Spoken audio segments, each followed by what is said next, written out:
apartment building, and Henry Winkler's daughter literally lived next door to me, and I'd see him in the hallways for like parents visiting, and he was just like the nicest guy. And you'd go, hey. Don't trip over that name you just dropped. Funny, real funny. If you love to travel, Capital One has a rewards credit card that's perfect for you. With the Capital One Venture X card, you earn unlimited double miles on everything you buy. Plus, you get premium benefits at a collection of luxury hotels when you book on Capital One Travel. And with Venture X, you get access to over 1,000 airport lounges worldwide. Open up a world of travel possibilities with the Capital One Venture X card. What's in your wallet? Terms apply. Lounge access is subject to change. See CapitalOne.com for details. For a limited time at Verizon, you can get our best price ever. That's 4 lines on unlimited welcome for just $25 a line per month with autopay plus taxes and fees. You'll also get the new iPhone 16 Pro, 4 of them for the entire family when you trade in up to 4 phones from our top brands. That's a new phone for everyone, only on the network you can count on. Verizon. Visit a store today. 20 monthly promo credits applied over 36 months with a new line on unlimited welcome. In times of congestion, unlimited 5G and 4G LTE may be temporarily slower than other traffic. Domestic data roaming at 2G speeds. Additional terms apply for phone offer. See Verizon.com for details.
7 o'clock in St. Louis, and you are listening to The Morning After. It's presented to you by Brown and Crouppen. This is 101 ESPN and the TMA STL YouTube channel. Tim McKernan, Doug Vaughn, Martin Kilcoyne, Jackson Burkett, Chairman Kurt on the Collier and Thompson phone lines for friends who would like to gather by calling in at 314-974-0101, texting in 314-399-9646, or just in that Michelob Ultra chat, Doug, where Jake Reynolds starts things off by saying, "Morning, boys."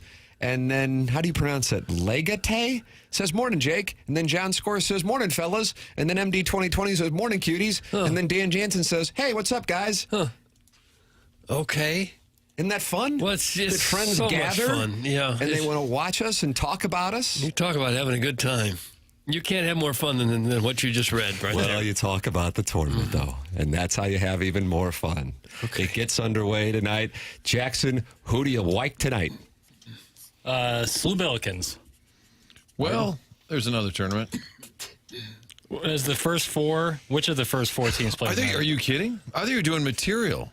I think he is still. Tim, 3, 2, 1. Hello, everybody. It's 7:02.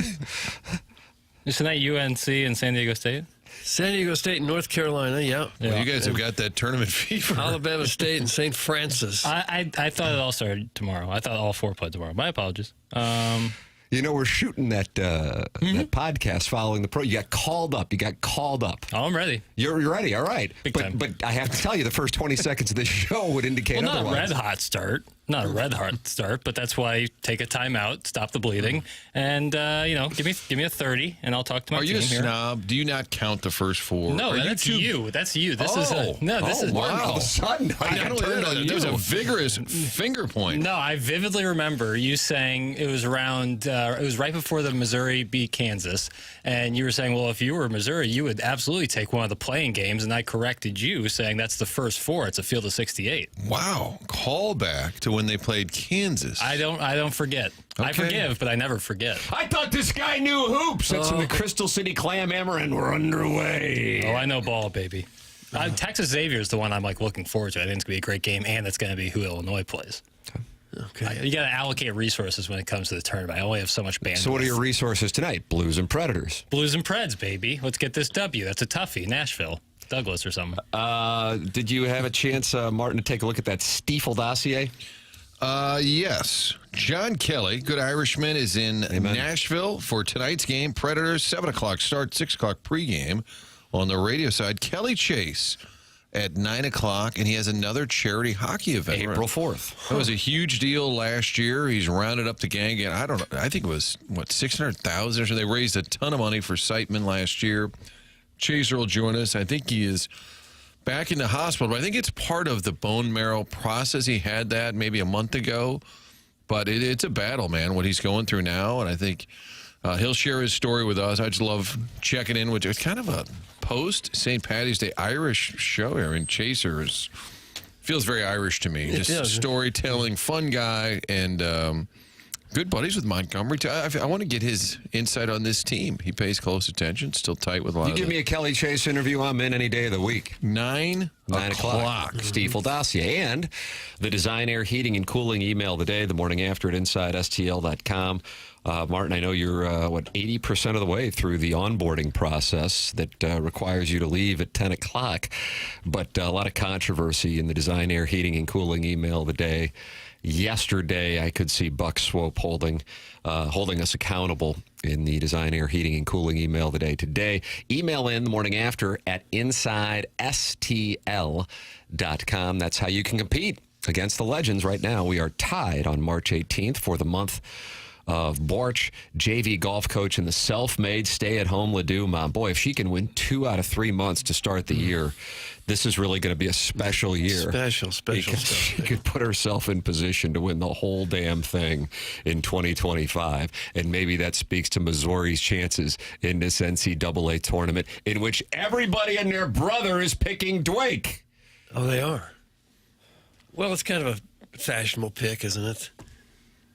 It's going to bite you in the ass. Oh, gosh. Jackson was walking in today. I said, did you break down the film? That Drake scares me. And he said, nope, we're good.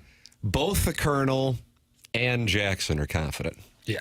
I think people are like going crazy over the contrasting styles, but like the better team should run the tempo. And if they have to play at Mizzou's tempo, it's not going to be long for the Bulldogs of Drake. Wow.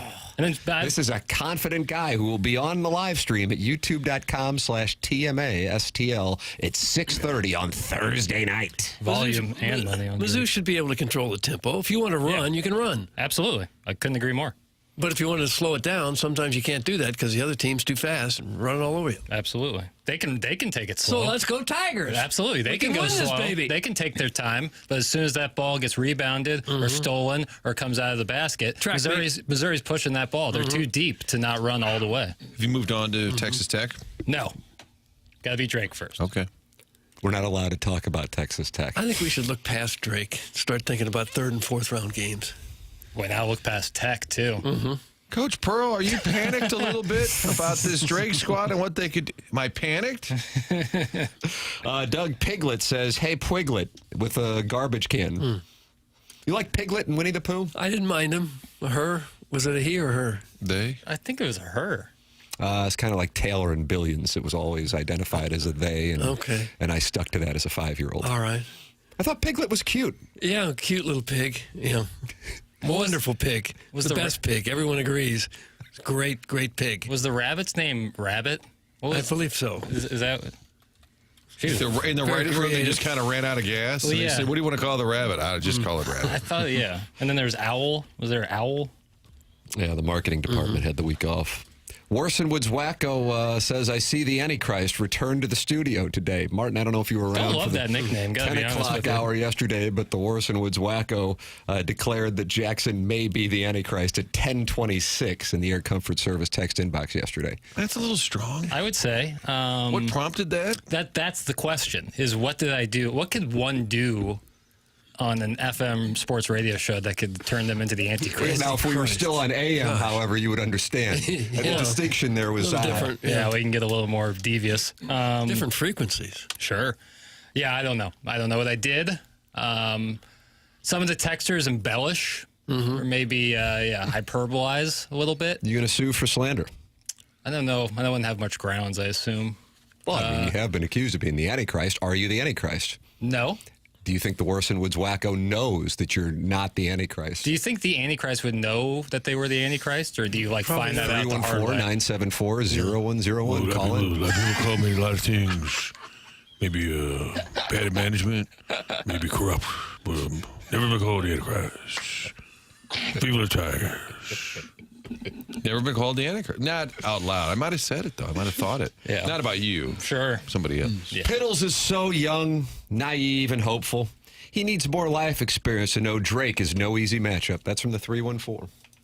I'm not saying it's an easy matchup. You seem a little confident. I can be confident and know it's not an easy matchup. It's the NCAA tournament. Every team in the field is good. But if I'm looking at it through a relative lens, I think it's a game that Missouri can control. Don't say relative lens. I knew Doug was going to have a problem with that. What's wrong with that? I just don't like that. Okay, that's fair. Looking at it through a relative lens. Okay. Looking at it So like in the context of the uncle's tournament. eyeglasses? Would that be a relative lens? Oh, wow. See what I did there? Twisted the words. Well, you're hot this morning, Doug. Camo V is going to be knocking on your door again. Jackson dismissive of Drake and Doug so far to start today's TMA. Presented to you by Brown and Croup in Missouri, a 6.5-point favorite. Your total, I think this is kind of note because it indicates that they're obviously thinking it's playing at Drake's pace, is 132.5. When's the last time Missouri played a game that was 132.5 over-under? They almost did that themselves against Bama. 132.5. Yeah. Are you starting to think about firing a bullet on the over? I mean... But then you're sitting there and you're watching Dwake and you want him to score. Yeah, that's the problem. I just don't bet anything when it comes to Missouri games. I'm so leveraged. The last thing I want to do is be rooting for some side bet I have. Maybe like a player prop or something. Like I think Mark Mitchell can really dominate. Well, I'd be looking at it through a relative lens. Now you're getting it, Doug. Now you're feeling yourself. Only this show can make a sudden shift from Piglet from Winnie the Pooh to Beelzebub to start the day. That's from Shooter McGavin. That's right. Piglet was kind of underrated because it was an interesting character. And cute. Cute. You worried about his safety? Winnie the Pooh's closest friend amongst all the toys and animals featured in the stories. Although he is a very small animal of generally timid disposition, he tries to be brave and occasion conquers his fears. Sometimes I feel like Piglet. Yeah. You're not the Antichrist. You're Piglet. I'd take that over the Antichrist. You think Jackson is the Antichrist? You can call in 314-974-0101. Don't answer that if people. Pestus from Festus wants to give his opinion on it. Good morning, Pestus. You're on the Collier and Thompson phone line. That's right. Good morning, gentlemen. Well, hello, Festus. How are you?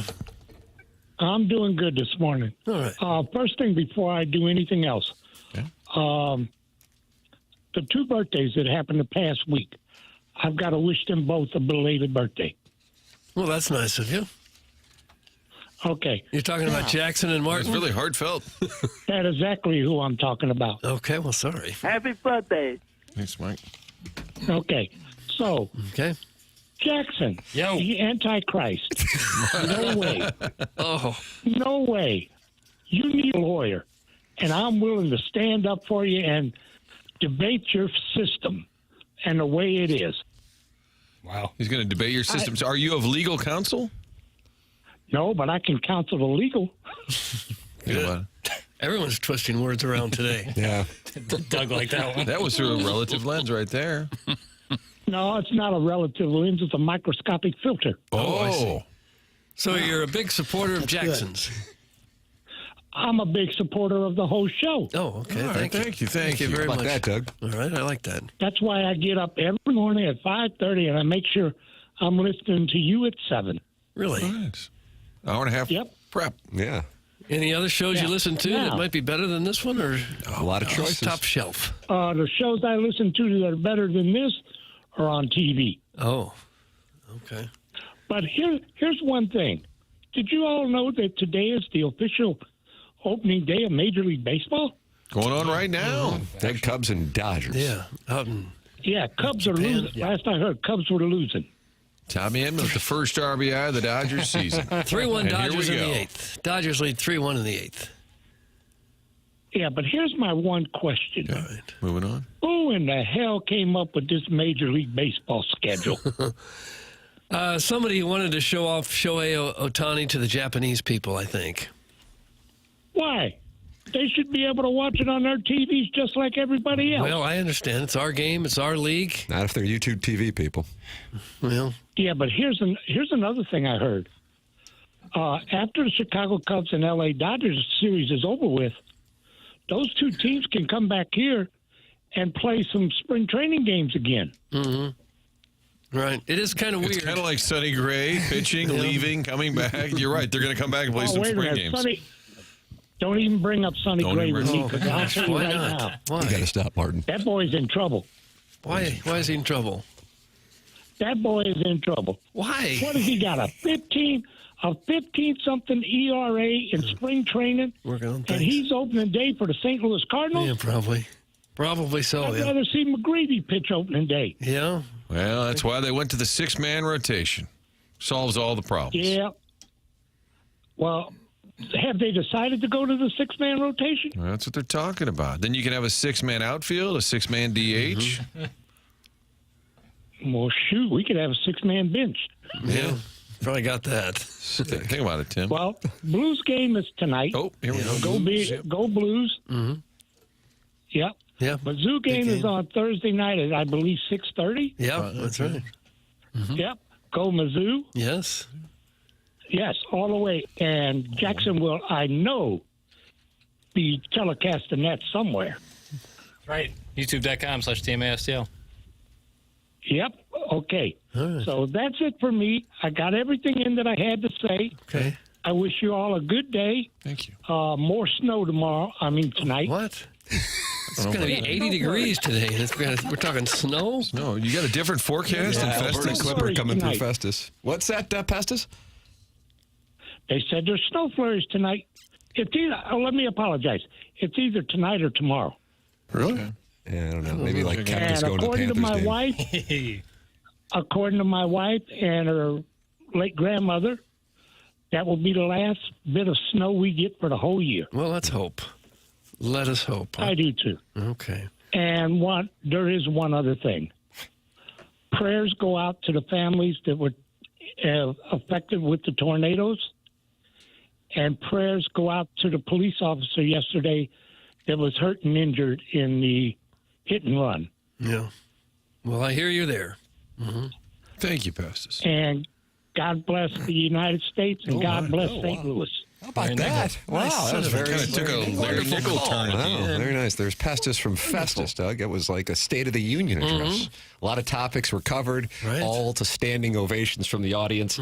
Unfortunately, a few people want to strap him to a SpaceX rocket. SpaceX rocket? Okay, gotta go now. This Festus guy eats tater tots out of his pockets. That's from the 407. Doug, watch this. Hold on a second. And Van, too.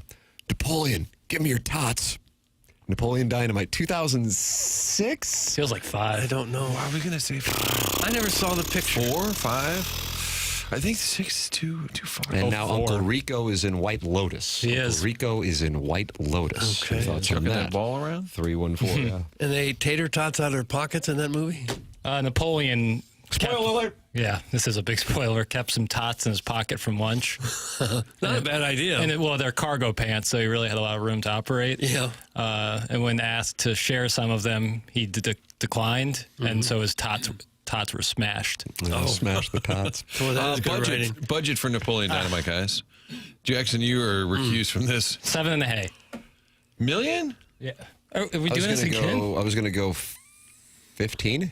I'll go. Million? Are you serious? I'll go 15.1. 400,000 according $400,000? according to Wikipedia. It wasn't, if you look back, it wasn't a real high budget film. Yeah. Box office. I just looked, so I'm out. Oh. Okay. 125 million. 46. Nice How about ROI, that? though. How Just about tuning in, I can't tell you how happy I am that I unknowingly missed his entire call. Come on. From Mr. Licks. It was a nice little check-in There's also phone call. no chance in hell it's going to snow tomorrow, right? It's supposed to be in the 60s overnight tonight. I think there's some storms. Maybe overnight it gets a little chilly. Lows of 40. I'm not seeing any precipitation, but Festus, it's a whole different animal. Yeah, they always deal with Alberta Clippers. I do feel like the call has a checklist, like he's got a notepad. Yeah. Okay, Jackson, you had a birthday. Okay, Martin, We you had did a birthday. say happy birthday. It was very heartfelt. Okay, the Blues. The Cardinals, they're just running down the list. Check the boxes. It's been a minute since we talked to him, so he had some things to get to. I like that. Yeah. Libby Lunardi, without question, did that White Lotus scene with his buddies in the Tennessee cabin last year. That's from Eric in the Central West End. Doug, so that ties in Libby Jack, Joe Lunardi, White Lotus. Jackson's vacation to Tennessee with the fellas. Right. I mean, just one sentence that covered so many topics, kind of like Pestis from Festus's phone call. Is that like taking Molly and making out with your boys? Cut that off. Oh, the other one. No. Shout out to Sam Rockwell, though. Moon is a great movie. Yeah. White Lotus is ass. More meat shown in that show than a butcher shop. No wonder Jackson loves the series. That's from Boozy, who also is on Drake in the first round, Jackson. Yeah, I'm not going to say what I want to. But you're going to sing it? That's right. Now I kind of want to know. I know. I bet Do you have like time killer music where we just turn the mics off and then you tell us? I'll whisper it to you in the break. Brown and Crouppen is the presenting sponsor of this award-winning radio program / podcast / YouTube show. They're online at brownandcrouppen.com. Doug, I'm going to give you a trivia question to start today's show. It's 7:19 in St. Louis. What's the phone number of Brown and Crouppen? I mean, that's not a fair question. 314-222-2222. Oh, my goodness. Nailed You it. dialed it. Brown and Crouppen, presenting sponsor of TMA, and they founded the business in St. Louis in 1979, and they are still here supporting the community. If you are in a spot where you need a personal injury lawyer, wouldn't you want somebody who is local and knows the legal environment of the metropolitan area? It's Brown and Crouppen with Terry Crouppen, who's going to be in studio, I believe, on Thursday. Who is he? Yeah, Andy Crouppen and Ed Herpen. Online at brownandcrouppen.com. Go online at brownandcrouppen.com or call 314-222-2222. It's Brown and Crouppen. Remember, the choice of an attorney is an important decision and should not be based solely on advertisements. Jackson is getting some support from Sharon and Clayton / Sanibel / Maui / Michigan. White Lotus is great. Thought of you as I watched it last night, Piddles. What a scene. What scene? Sam Rockwell has a memorable guest appearance where he has like a 3-minute monologue. I actually cut some drops for it, but I'm not going to play them yet. I have to run them through counsel. So what are you going to, like, Hubbard corporate legal counsel to see if you can play the Sam Rockwell monologue? Yeah, I mean, I keep a counsel on retainer. It's my family. Can you CC me on that email just because I want to see the responses? Yeah. Well, it's better to ask, You got to run it up the flagpole. The question is whether you can legally run audio from a TV show. No, that's not my concern. Very graphic, Dad. It's raunchy. Doug, very vivid. Oh, well, then I'd say don't do it. Yeah, that's why I'm running up the flagpole. Yeah. I would probably leave it down off the flagpole. When in doubt, don't get sued. True. A suit isn't really my concern. Morning, guys. I'd love it if you did TMA the musical, in which, just like Jackson did, you just break into song at various points of the program. Cat would do that sometimes. He would. He would show tunes. Ethel Merman, I think, was one of his go-to. There's no business like show business. Like, no, what am I doing with my hand here? Well, jazz hand. You're pretty good at it, if I'm being honest. It's like what you do with the EDF mittens. Hey, Sharon and Clayton, get off your high horse. That's from the 314. I don't know what that was All she did was mention a TV show she liked. A little kissy, touchy. Guys, I'm convinced the White Lotus rider is a TMA listener. Cuck, sleeping with your brother, and ladies with a little extra. The storylines are all on brand. That's from Mr. Mud Jack Mike. Shout out Mike White. I haven't seen White Lotus. This is the third. I think you would really enjoy it. You would really. I like the second season. I saw that one. Really enjoy it. Yeah. Jackson's going to play audio from White Lotus that will probably get 101 ESPN's license. Stripped. I would good imagine. idea to play. So that's something to come look forward to. In addition to, on the Stiefel dossier, John Kelly at 8:15, Kelly Chase at 9 o'clock, and then the Design, Air, Heating, and Cooling email of the day at approximately 10:50. That is coming your way. You can watch the program at youtube.com/TMASTL. And, of course, listen live via the Dobbs Tire and Auto Center 101 ESPN app, and download the TMASTL app as well. Tim McKernan, Doug Vaughn, Martin Kilcoyne, Jackson Burkett, Chairman Kurt with you. This is TMA, presented to you by Brown and Crouppen on 101 ESPN.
Went from last place in the whole league to the best in the West. Time to dig deep. It's game time. Let's light 'em up. Boston Bruins ain't backing up. Media says watch out for Rask. Binnington is up for the task. Load your players with Gloria. I can feel a sense of euphoria.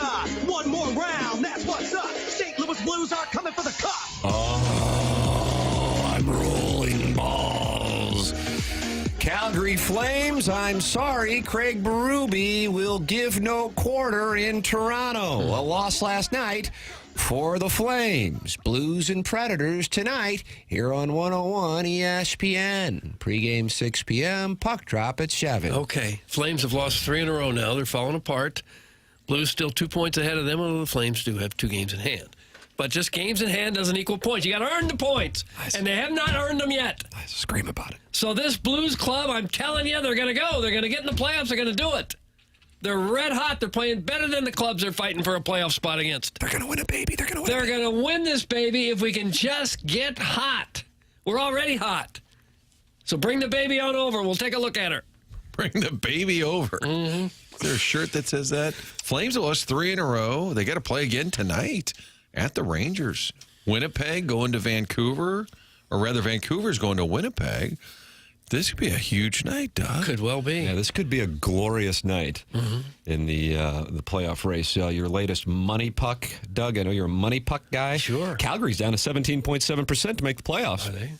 They were at 25% yesterday morning. Utah's at 24.2%. Vancouver's at 29.3%. Of the 4 teams fighting for that final wild card spot, your St. Louis Blues at 38.8%. Should be higher because they're going to get in. They're going. I would state it about 98%. 98%. Yeah, that's right. That's right. I said it. I said it. You win tonight in Nashville. Get you to 75 on the Vaughn Index. Vancouver loses at Winnipeg. Not an unreasonable thought. Calgary loses at the Rangers. Doug, tomorrow morning you are alone in that 8th and final wild card spot. It's amazing how fast they can turn around. What's the current Vaughn Index? What, I'd have to. Because I haven't checked on Utah lately. Where would they be in the Vaughn Index? Utah. Let's see. 13 and 7 at home. Oh, wow. Goal differential of -8. So they'd be at a 71. Utah's at a 71 on the Vaughn Index. What's your point total, though? Is that right? I hadn't checked that. Where are the Blues in that index? Oh, gee. You hear that little gerbil, Martin? Let's see. Okay, point streak. They've won their last 2 differential. They're right at it. They've given up 202 and they've scored 202 crazy? goals. So their Vaughn Index would be at a 73. Oh. What's their point total, Tim? 73. Is that correct? Wow. It's unbelievable. Yeah, that's how accurate this thing is. Wow. Baby needs spanky spanky. That's from the 314. Respond to that.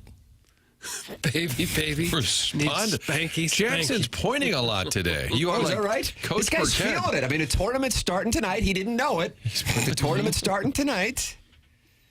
He gets to spread his wings on the program today following. Are you excited? Are you going to dress me down on the spread zone, me, Jackson, and Riz? I don't know if I'll be doing any dressing down. We'll be doing some knowledge dropping. Are you ready? Some ball knowing, but respectful as always. Respectful dressing down. Reset. In case you and I are on the opposite side, we can still be respectful on a game. Some trendy picks out there that I'm fading. UC San Diego.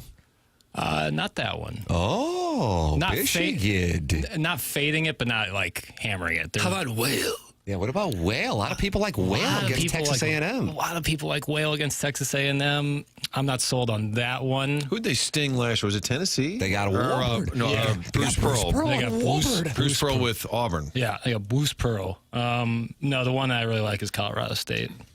I'm not going to give too much away here. Oh, gotta listen. Where do we find this? It'll be on our YouTube channel tomorrow. So it's Jackson, Riz of the Rizzuto Show, and me, and we are filming this at 11:15 today. Jackson got called up. Anthony Stalter is usually on the podcast, and he is, I gather, as many parents of young children are this week, on spring break. He takes his children to Florida. I take mine to Wichita. Does Jackson start with, okay, when does the tournament begin? And you tell him tonight? That's how the podcast starts. There are games tonight, pal. Oh, I know. Okay. Hey, Tim, if that's the money puck line, then why are the sportsbook got the Blues plus 270 to make the playoffs and the Canucks are plus 125? That's from the 618. Doug, I mean, if you're that confident and you're getting damn near 3-1 on your money, it's time for you to triple your net worth. Well, I probably should. If I had any guts, I would do it because I think the Blues are going to get in. I really feel strongly that they'll get in. They're playing the best hockey they've played all year long right now, the last 2 games. So I don't see why these other teams are going to beat them out of the playoff spot. The Vancouver, Calgary, Utah, those are just average teams. The Blues had been average through most of the season, but they have not been average at all over the last month or so. The Blues odds to make the playoffs that I am seeing in front of me right now, plus 240. The Canucks plus 130. So you're getting about 2.5 to 1 on your money. The thing for me, I just can't figure out how in the hell they're doing this without Colton Parayko. That's at his core. And I know there are some people who still are down on Colton Parayko. That number, of course, has dwindled substantially over the last 2 seasons. But nonetheless, that's the part for me that I fear is not sustainable. And no matter what, one of these 4 teams is going to go into the playoffs, and that means one of the 4 teams is going to have to get on an absolute heater over the final, I guess it's about 3.5 weeks, 4 weeks of the season. The Blues are on the heater right now. I understand, but can they sustain that heater? And if that is the case, then hey, as Joey Vitale said, they play the Stars or the Jets right now in the playoffs. They'd beat them in 5 or 6 games. How do you do? Well, I'm fine. Thank you. Got the Hawks sitting there on Saturday. There's another W right there. Doug, it's all there. It's all, and then Vancouver head-to-head. Canucks are plus 130 to make the playoffs. So that gentleman who texted in, his math was approximately right. Utah's plus 385, and Calgary's plus 250. I got to tell you, I think Utah at plus 385 is a pretty good value.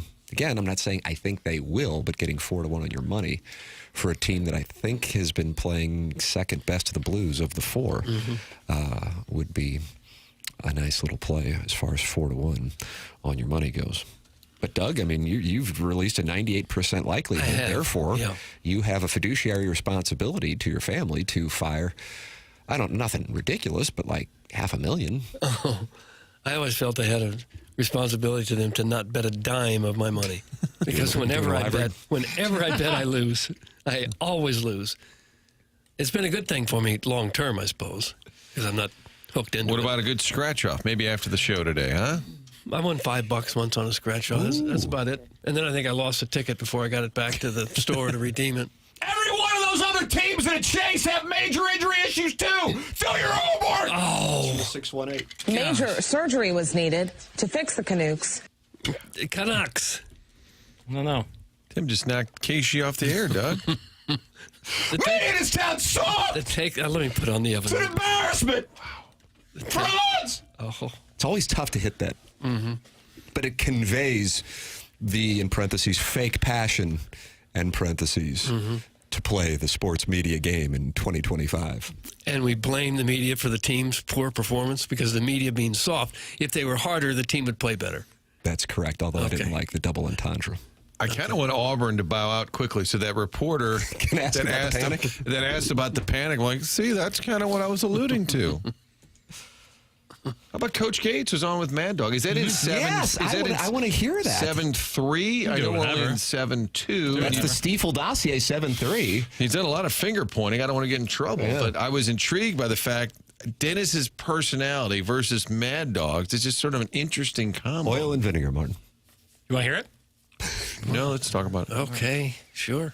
A lot of folks are interested here, Dan, about how the SEC, who banged each other around for 3 months with 14 teams in, never a night off, lots of good opponents. Like we know that LSU, South Carolina not excluded, but everybody else very, very tough. You wonder how you'll be either rejuvenated playing finally somebody else, or maybe a little worn out after that long year. What's your take on that theme? Let me hear. So my my take is this. That's a great point that you bring up, because that very well could be the case for other conferences. But we have so many unique teams, unique coaches who play different styles, and it's preparation going into the NCAA tournament that we've been able to provide each other, and to have 14 representatives that we've played against. That is remarkable, man, to say the least. And when you look at, the different arenas, different venues, it's a neutral site game, and nothing is better than Nashville SEC tournament and that environment. So for us, we're going to use all our experiences, and we're going to be able to move them forward with us as we go to Wichita, Kansas. All right. Okay. I don't buy into this notion that you beat each other up. I don't believe that at all. This is not football. It's not boxing. It's basketball. You can play a bad team and physically get knocked around just as much as you can playing a good team. It's just playing all these good teams just makes them better. Sounds like you want to fight Dennis Gates. I don't want to fight anybody. I'm just telling you.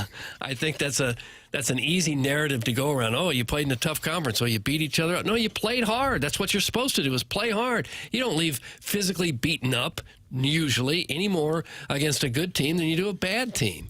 Bad teams can be more physical because they're more desperate to slow you down. If I was Tony Reale on Around the Horn, I'd be giving Doug 3 points. Wow. That's the greatest compliment Jackson's ever given you. A three-pointer. Yeah, that was a great take. Couldn't agree more. You just don't want to get muted by Tony. No. Yeah, and I do think the SEC, now having gotten all these teams in, they need to show a little bit, because otherwise I would hope that the committee, each year's different, but maybe if a bunch of teams flame out, then you say, you know what, are we giving too much credence? Oh, that conference is loaded. They beat each other up. Let's see what they do.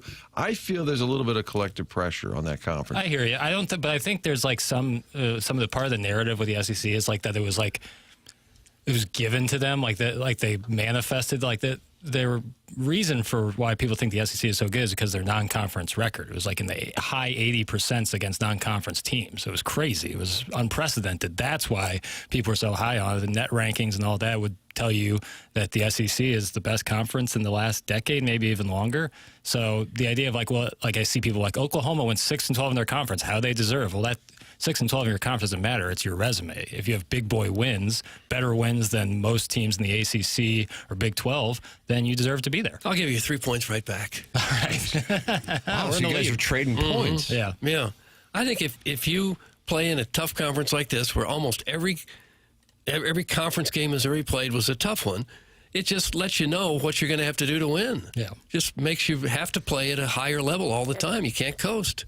And you can't coast in the NCAA tournament. Thank you for saying it right. Jackson, Big Blonde Dan is not happy with you. Oh, what's new?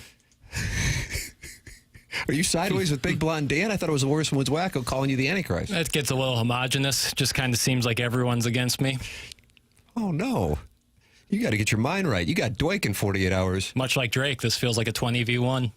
Please continue. A 20? Don't say V. Oh, sorry. Doug, you don't like when a tweet starts off with, I don't, no. Yeah. Mm-mm.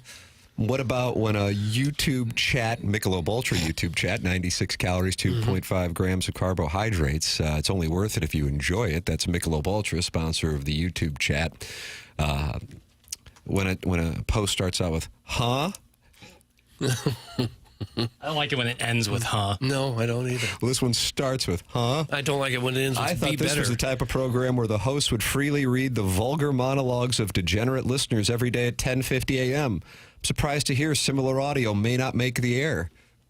This is in reference to you not wanting to play Sam Rockwell's monologue on White Lotus here on 101 ESPN. Do you want to say anything to Big Blonde Dan? Once again, started off the post with huh?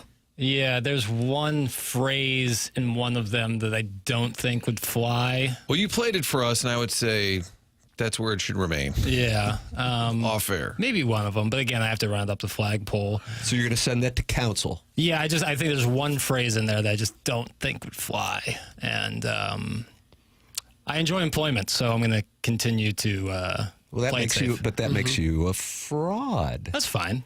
A fraud with a roof over his head. When in doubt, don't play it. Yeah. That'd be my Air advice. on the side. Of caution. I stand with Jackson. That's from the Linda Sniffer. How about that? That's nice. This guy's sniffing people named Linda? Correct. Yeah. Thank you, Linda Sniffer. I'll take any allies I can get, really. Is that part of the alliance? Sure. Doug, I hit a nice little parlay last night. It paid plus 342. I bet the money line on the Lightning, the Maple Leafs, and the Wild. Doug, take the teams that have something to play for. It's all easy. That's from the 3 and 4. Well, there is something to that. The teams that have something to play for generally At this play time of the year, This dumbass text. Okay. At this time of the year in the NHL, I do think there's something to say for that text. Oh, yeah. However, you're going to pay for that. So you're going to be laying substantial odds if you have a situation in which a team is really motivated versus a team that may have shut her down. So, for example, last Thursday, my guess is the Blues were a decent favorite money line against the Penguins. Probably so, yeah. And what's scary is that game against Pittsburgh, Joey Vitale kept saying you could tell the Penguins have kind of shut it down. Yeah. You could tell they weren't into it. The fans were booing after the first period, and you still lost that game. So I don't know what Nashville brings tonight. There was a little rivalry going for the Blues in Nashville for a minute. It feels like that's faded, but maybe the Preds kind of want to be spoilers tonight. Well, if they do, that's a problem because they got 3 with them between now and the end of the year. Curb said something about those teams do scare you a little bit because the Preds have nothing to play for. I think do they rise up tonight? I think you can see that sometimes with block shots. If you're going nowhere and a guy's winding up for a slapper, are you really going to lay down in front of it when you're going absolutely nowhere this year? I got to tell you, I like that analysis because you saw that with the Blues and Kings when the Blues were shorthanded with both Parayko and Fowler out. Yeah, the Blues are and they were blocking shots, blocking more shots than they have all year right now. They know that they have to. It's the way you play in the playoffs. Check this out. They're playing for each other. Oh, I like that, Tim. Then they go to Vancouver. Take a listen to this, Mark. San Jose. Okay. San Jose. San Jose. Now, which do you think is the pivotal game there? I'm thinking Nashville. Yeah, I think the pivotal game going to be Nashville. I think so. They play better Predators. And then they're home for 3 games. See? Actually 4. Yeah, that's a separate. That's Jackson's hockey podcast right there. Takes calls. Me and Douglas. We needed to have him read the schedule every year for every team. I call it ice and time. have that as a regular segment. Ice time with Douglas. Mm-hmm. People like a schedule reading. Hey, when Tim does his voice, man alive, does it get my veiny ranger to stand at attention? Oh. Do it, you bad boy. That's from John Lithgow's Harry Henderson. Harry and the Hendersons, 1988. I don't know the I think I years. saw that at the Keller Theater. I don't think it's around anymore. I feel like that was in South County. Yeah. And it would always get the movies that were kind of 2 months old. Mm-hmm. But for us from the St. Gabriel Parish, that's where we would have to go. We couldn't Right. afford Kenrick. You know. Did you bring a snack in your pocket? You better believe it. Yeah. Mikey Mike's, you better believe it, Jackie Papers. What about a Good and Plenty? Ever have a Good and never did Plenty? that. Snow Cap? Well, if you don't bring it with you, you're going to pay $15 for it at the concession stand. Yeah. For some reason at the movie theater, though, it feels okay. Like, oh, yeah, I'll take one of those and one of those. It'll be $42. That's how they keep the lights on. Great show. Not Dork and the 3 Sweater Vests. That's from the 636. That's a good name for a band. Yeah. Dork and the Sweater Vests. Who are the Sweater Yesterday, Vests? Jackson was called a yuppie. Yeah. Now it's Dork and the 3 Sweater Vests. I don't know if it matters because by saying 3 sweater vests, it feels we're all dorks. But who is he implying, or she, implying the dork is? Tim, are you the dork and we're the 3 sweater vests? I would hope. It's 3 sweater I don't mind a vests. sweater vest. I never know. Sometimes you can golf with them. You can still move your arms, but still warm the core. I prefer a Sandy Lyle suspender. Do you really? Mm-hmm. I don't think I've ever worn suspenders. Well, maybe with a tuxedo. I may have one time. Yeah, cummerbund. Sure. Mm-hmm. You own a tuxedo? Yes. Wow. Andy Banker always had the suspenders when he would do a live shot. And then one time on the radio, I asked him, I said, what's the deal with the... And I kind of mocked it. Oh, no. And he said, when I was working in TV when I first got started, and he said this on the air, he said, I had a little bit of anxiety about, and actually talked to somebody, and the guy said, you should wear suspenders. For some reason, it helped him with his on-air anxiety. And then I felt like a complete ass. Why would that help you? I don't know why, but it did. Well, Doug, as you remember in season 4 of Billions, Paul Giamatti's character, Chuck Rhodes, when he would feel a little nervousness, would strike himself with a rubber band he would keep tied around his thigh to reward his kink of feeling pain. And so some people like some things, and then some people don't like other things. Gotcha. Yeah, that's Producer Joe. Never look at candle wax the same. Good morning, Andy Banker. No relation to me. That's from the Horny Banker. Okay. But the Horny Banker is listed as Horny Baker. I misspelled it. You got to get that right, brother. I misspelled it like years ago, and I can't fix it. It won't work. I've tried several times. You can't edit a name? I tried. Every time it comes back Horny Baker. Well, how do you enter possible burner on some of these? I know, and I can't get rid of that either. It's like once you get these names, it kind of sticks. So it's on me. Mm-hmm. There's no doubt about it. And just know I've exhausted all options. But a Horny Baker, the Horny Baker actually elicits more of a fun thought than a horny banker. Like the baker being horny is kind of, oh boy. Oh, like an erotic bakery. Like what's going on back there? Right. Like what? Yeah. He could make some interesting muffins. Yeah. Think about it. You can email in the morning after at InsideSTL.com with your grievances. That's coming your way at 10:50. John Kelly at 8:15. Kelly Chase at 9 o'clock. Design Air Heating and Cooling email the day at 10:50. Design Air is online at designairservice.com. Now, we had a call from Festus saying that he is expecting snow tonight. I don't see that. I see a lot of wind in the forecast over the next 4 days. I can tell you that. But I don't see anything for snow in the forecast. But if you run into heating and cooling issues, you go to designairservice.com, the longest running sponsor on TMA for a decade. That's Seth Goldcamp and his team. Seth is fourth generation. He prides himself on carrying on the tradition of his great-grandfather who started the business, his grandfather, his father, and that is no upselling. We earn people's business by treating them right, and they know they're not going to get upsold when they have us come over to fix their heating and cooling system.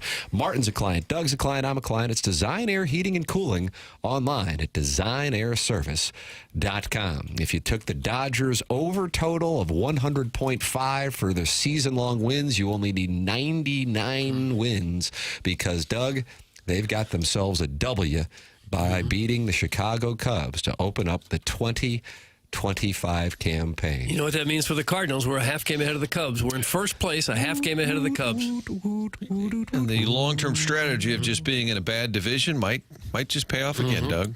Yeah. Hey, we're better than Chicago. Both teams started 2 Japanese players for this game in Tokyo. A friend of mine yesterday texted me. He's in Japan, and he said he does some business over there. He said you would not believe the hysteria for Ohtani and MLB. People mock them going over there. That's a huge market right now. Oh, yeah. Big moneymaker for the league, I'm sure. Get the names right, pal. And then in parentheses, it says possible burner. That's from the American Dream, possible burner.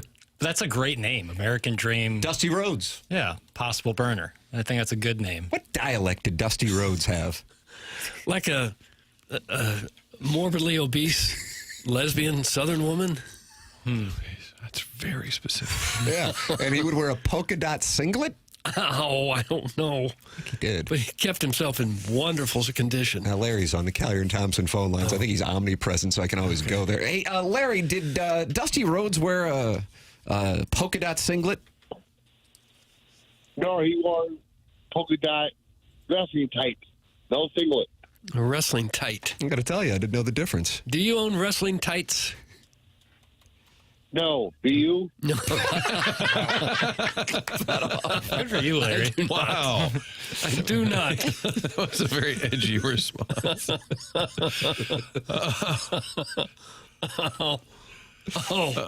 Well, I just wondered. That's all. Larry, did you see Vince McMahon was courtside at the Knicks game last night? I think he was a few seats down from where Tracy Morgan was vomiting. Yeah, I saw that picture on Facebook. Yes, I did. Okay. I can't tell what he's doing with his hair. Have you noticed that? Yeah, he likes to keep his hair nice and proper. Right, but it's multicolored. Yeah. He's really fighting the aging process. He's done something with his eyebrows, too. Looks like Pepe Le Pew. Yeah, it looks like Thursday night in Clayton. Kind of got a skunk stripe down the front. Yeah. Yeah, I think he always has that way before he left WWE. Yeah. Well, Doug thinks it's a brilliant look. I do. It's a great look. So what happened on the presentation last evening, Larry? You mean for us in the United States, it was yesterday afternoon. Oh, it was. Okay. Well, what happened? Well, the main event was for the prestigious Intercontinental Championship between Braun Breaker and Finn Balor. And the winner of the match, and still Intercontinental Champion, Braun Breaker. Braun Baker. No, Breaker. Braun Breaker. Okay. Horny Baker. Gotcha. All right. No, not Horny Baker. Braun Breaker. Prestigious titleist. Okay. Yes. And then the first match kicked off the presentation was a no-holds-barred match between Penta and Ludwig Kaiser. Don't believe I've heard of either one of those gentlemen. Well, Ludwig Kaiser is a foreign person. Foreign person? So it looks like the STL Today comments section. And then Penta is a Mexican wrestler. Okay. Definitely like the STL Today comment section. That's right, yeah. Larry, John Cena, I'm sorry that we're up against the traffic and weather. John Cena has gone full on heel. Yes, he has gone full on heel. How about that, Doug? Why would the writers do that? Oh, no. Doug, let's not go there. Okay. It's not going. Well, these two are really combatants today. They are. Well, why would he do it then? I'm guessing because he wants to get his 17th world title any way he can. Okay. So now he's cheating to get it. Yeah. Oh, when you hear this at the Enterprise Center, what are you going to be doing? I'll probably be at home watching something else. Are they coming here? Yeah, pay-per-view, Larry. Oh, is that right? Yeah, it's the month after WrestleMania in Vegas. Well, you need tickets for that one. Yes, I do. Okay, we'll work on that. Well, anything else happen that we need to know about? No, not right now. Yeah, just not right now. Outside of the top 5 countries in the world, do you have them at your disposal? Yes, I do, Tim. Thanks for asking. No problem. Number 5 will be Italy. Okay. Number 4 will be Mexico. All right. Number 3 will be Brazil. Okay. Number 2, Canada. Number 1, United States of America. Yes. And still number 1. This is like after the U.S. scores a goal in 4 nations. Larry, God bless you and God bless these United States of America.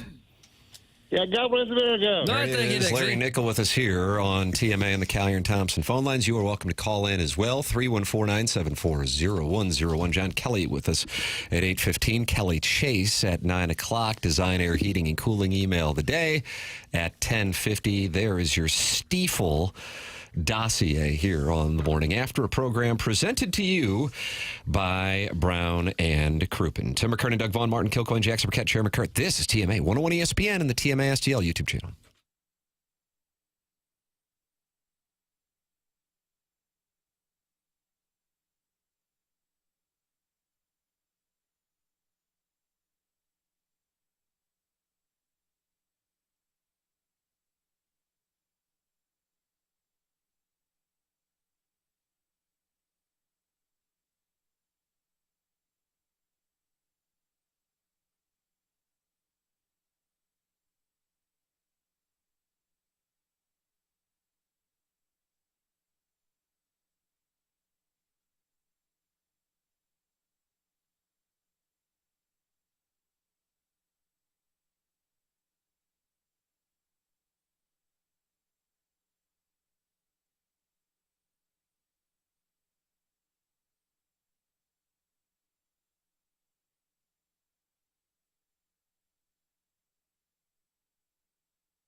A checking account that pays you back. Together Credit Union launched this in 2025. It's Empowered Checking, and with Empowered Checking, you earn above market interest on the money you keep in that day-to-day checking account. Above market interest. Interest that's paid to you each month.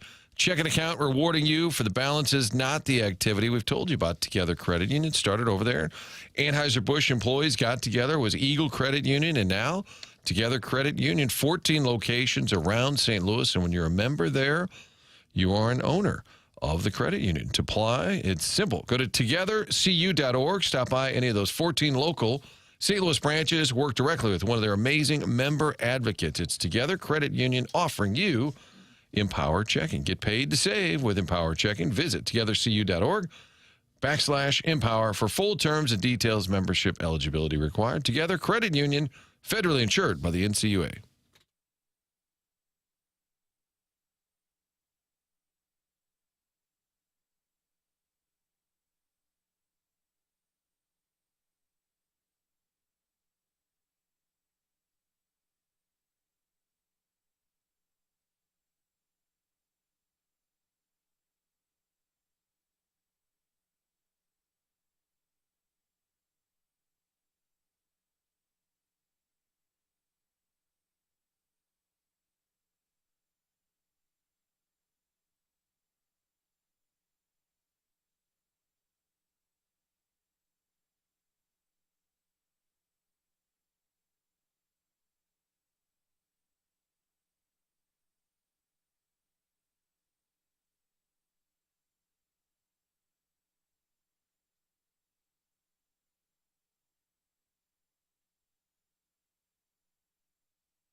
This is Action Jackson with a Sports Center update driven by Johnny Londoff Chevrolet and Johnny Londoff Autoplex. Blues back in action tonight as they take on the Nashville Predators. You can catch that game right here on 101 ESPN. Pre-game at 6 p.m., puck drop at 7 p.m. That was another Sports Center update driven by Johnny Londoff Chevrolet and Johnny Londoff Autoplex. See them at londoff.com. Chevy, together we drive. You kidding me?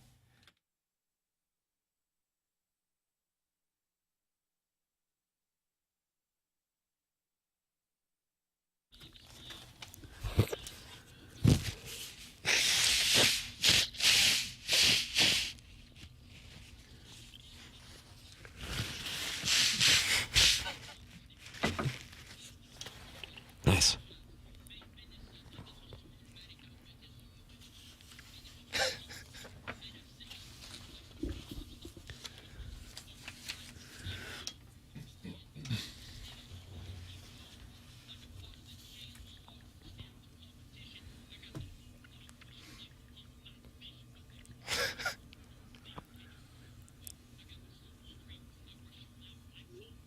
Oh, God. All right, that's enough.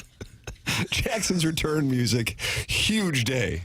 Monster day. Does that count as music? Never play that again. That's from the 6. That's not music. That's Stingray doing the John Cena entrance music. Shout out to Stingray. Okay. Mississippi State. Yeah. Hail State, cowbells. Tim McKernan, Doug Vaughn, Martin Kilcoyne, Jackson Burkett, Chairman Kurt Fielding. Your phone calls 314-974-0101. Collier and Thompson phone lines. We'll have John Kelly with us for the Blues 101 ESPN 8:15 interview. That's in 12 minutes. Kelly Chase joining us at 9 o'clock. Design, Air, Heating, and Cooling email of the day at 10:50. Your Stiefel dossier is now officially submitted.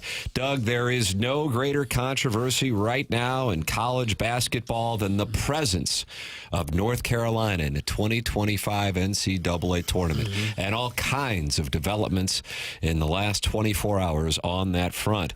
One of which was North Carolina scheduled to play its first 4 game against San Diego State on Wednesday, did not make its way to Dayton. Now they were saying they were having travel issues with their plane.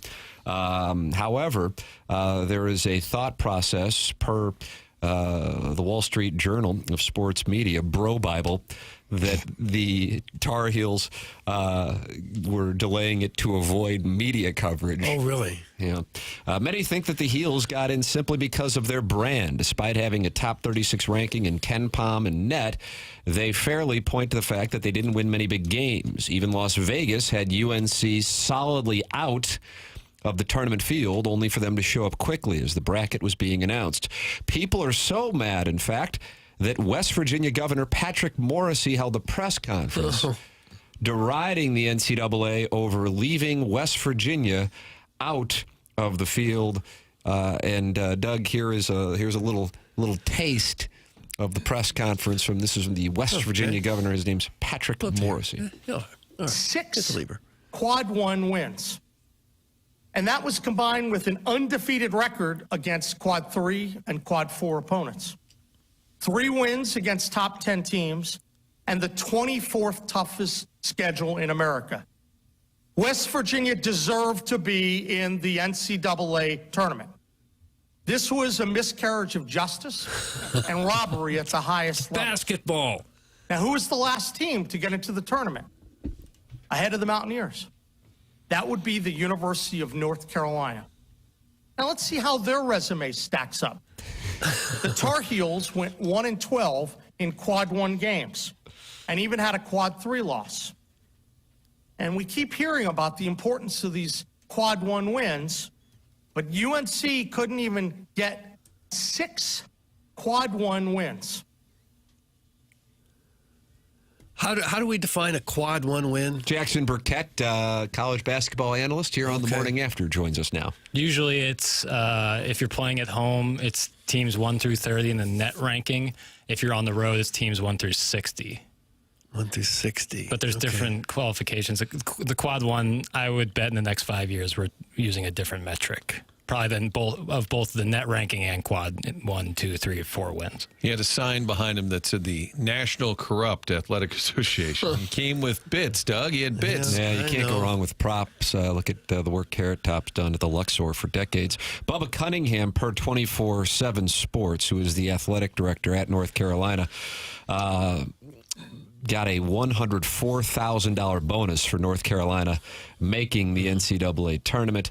And then there is another $225,000 in bonuses in play based on what happens in the tournament.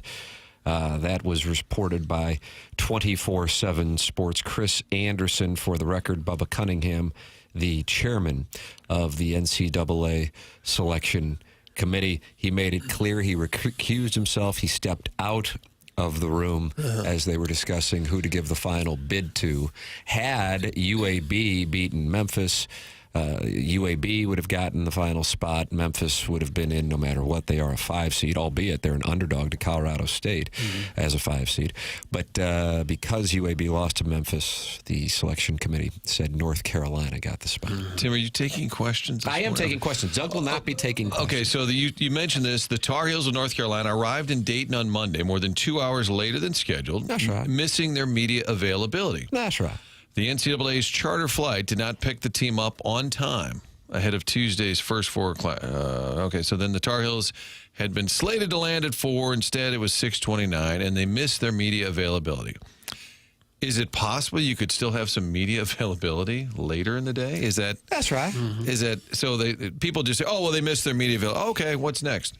Well, there's Coach Davis right there, and then there's people at the arena. Well, maybe you could just. I don't quite buy it. There's a lot of circumstances surrounding North Carolina and their appearance in the NCAA tournament, and now the travel situation that certainly does not lend itself to the credibility of their selection in this tournament. Jackson, what is your opinion on this? First, I have to make a quick amendment. Quad 1 is 1 through 30 at home. Neutral 1 through 50. Away 1 through 75 in the net ranking. So I just wanted to put that out there before I get ripped to shreds. UNC doesn't belong in the NCAA tournament. Full stop. And Doug hates when people say full stop. Yeah, I don't need you to say full stop. Mic drop. They didn't earn their way in there. West Virginia's case is it's good. I think they should have been in. Indiana's too. I think their resumes are better than North Carolina's. Having said that, almost even a however situation, if I were to lay a little action, and this is not based in analytics or anything, but UNC's hearing all this, maybe they say, hey, maybe we do belong in this tournament. There's a reason we're favored by 5 points if we don't belong. So a little burr in their saddle maybe right about now? I probably will fade it. There's a lot more games I like on Thursday and Friday that I would like to allocate my money towards. But just a thought. But I wouldn't be surprised if that was a coincidence. And North Carolina in Quad 1 was 1-12. Yeah. It does seem pretty unfair that an athletic official from one of the schools, I guess all the people on the committee represent schools, and they're determining who gets in the tournament. That's not fair. Michigan's athletic director was on the college football playoff committee. Yeah. He was the head of it this year. Yeah, it's not right. How hard is it to put together some sort of blue ribbon committee of people that are well plugged into the game that aren't currently working for one of the teams involved? Should it be Joe bracketologists? Yeah, there's an article. You could get plenty of people. You're getting on board, and there's actually a column that Joe Lenardi should be in charge of the committee. Well, somebody who's Are you in agreement that Joe Lenardi should be in charge of the committee? I would rather have him in charge than someone who stands to win $100,000 if his team gets in. Doug Vaughn has come around. I'm not saying I buy his brackets a month and a half before the tournament starts, but if he wants to come up with a bracket that makes sense after all the games are played, I'd be fine with that. That'd be much better than having someone who stands to get a $100,000 bonus if his bubble team gets in. It would be the ultimate victory. Joe Lenardi, who invented bracketology, one day becomes in charge of the actual brackets. What if he put St. Joe in every year, Tim? He likes Doug, that St. Joe squad. Philly.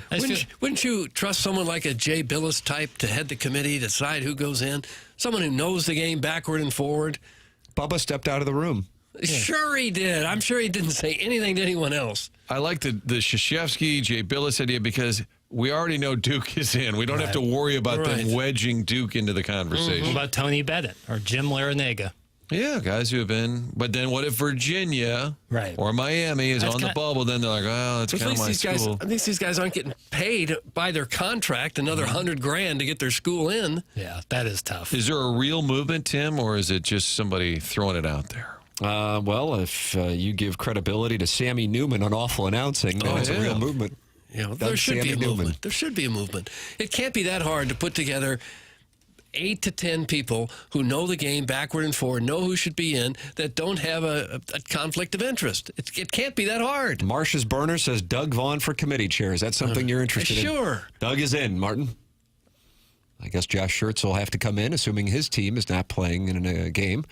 And other than that, I guess we go to Ablin. If Doug's handling the committee and Schertz is coaching, Ablin comes in. Kansas will be a perma 1 seed. Beaker Doug at the helm. I'd like Ablin to be the spokesperson for those brackets. Come out, boom, gotcha. Puts a team in you didn't expect. The West Virginia Attorney General is also getting involved. Yeah. The Attorney General and the Governor? That bugs me, too. Is your state in such great shape? Your state is working so perfectly that you have time out to come and complain about basketball? No, Doug, I can answer that. I've looked up quite a few statistics. They rank at the bottom of education. They're the most obese state. Their economy's in shambles, and these guys are doing this. Yeah. Well, it's a cheap pop thing, right? To get young Yeah, males sure on it board is. with you for the next election cycle. I'm sure it Same is. thing when like Florida did the Florida State thing when they got left out of the CFP, right? West Virginia Attorney General J.B. McCuskey said he'd like to know exactly how this field is selected. What we're asking for is a level of detail, a level of transparency, a level of accountability. Teams like West Virginia can plan in the future and say, what are we supposed to do to get into the tournament? When? We need to know. We need to know what they're looking for, he said. John Kelly going to join us on the other side of the commercial break with our Blues 101 ESPN interview at 8:15 every day here on the Callier and Thompson phone lines. Fisher Window and Door Store 8 o'clock hour. This is TMA. It's presented to you by Brown and Crouppen on 101 ESPN and the TMA STL YouTube channel.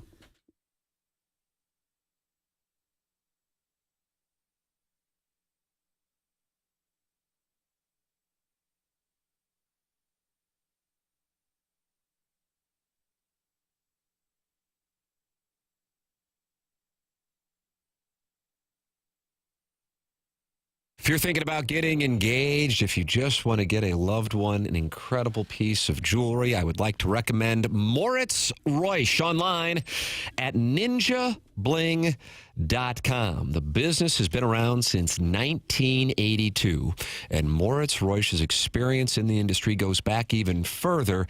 Dan is third generation in the jewelry industry. Moritz Reusch online at ninjabling.com, located in Richmond Heights, close to Clayton, right across from the St. Louis Galleria in the tower on the 15th floor. A beautiful view and an incredible facility. All kinds of things that I would highlight for you. Private offices. The windows give natural light so you can see the jewelry as it was meant to be seen without any gimmicks.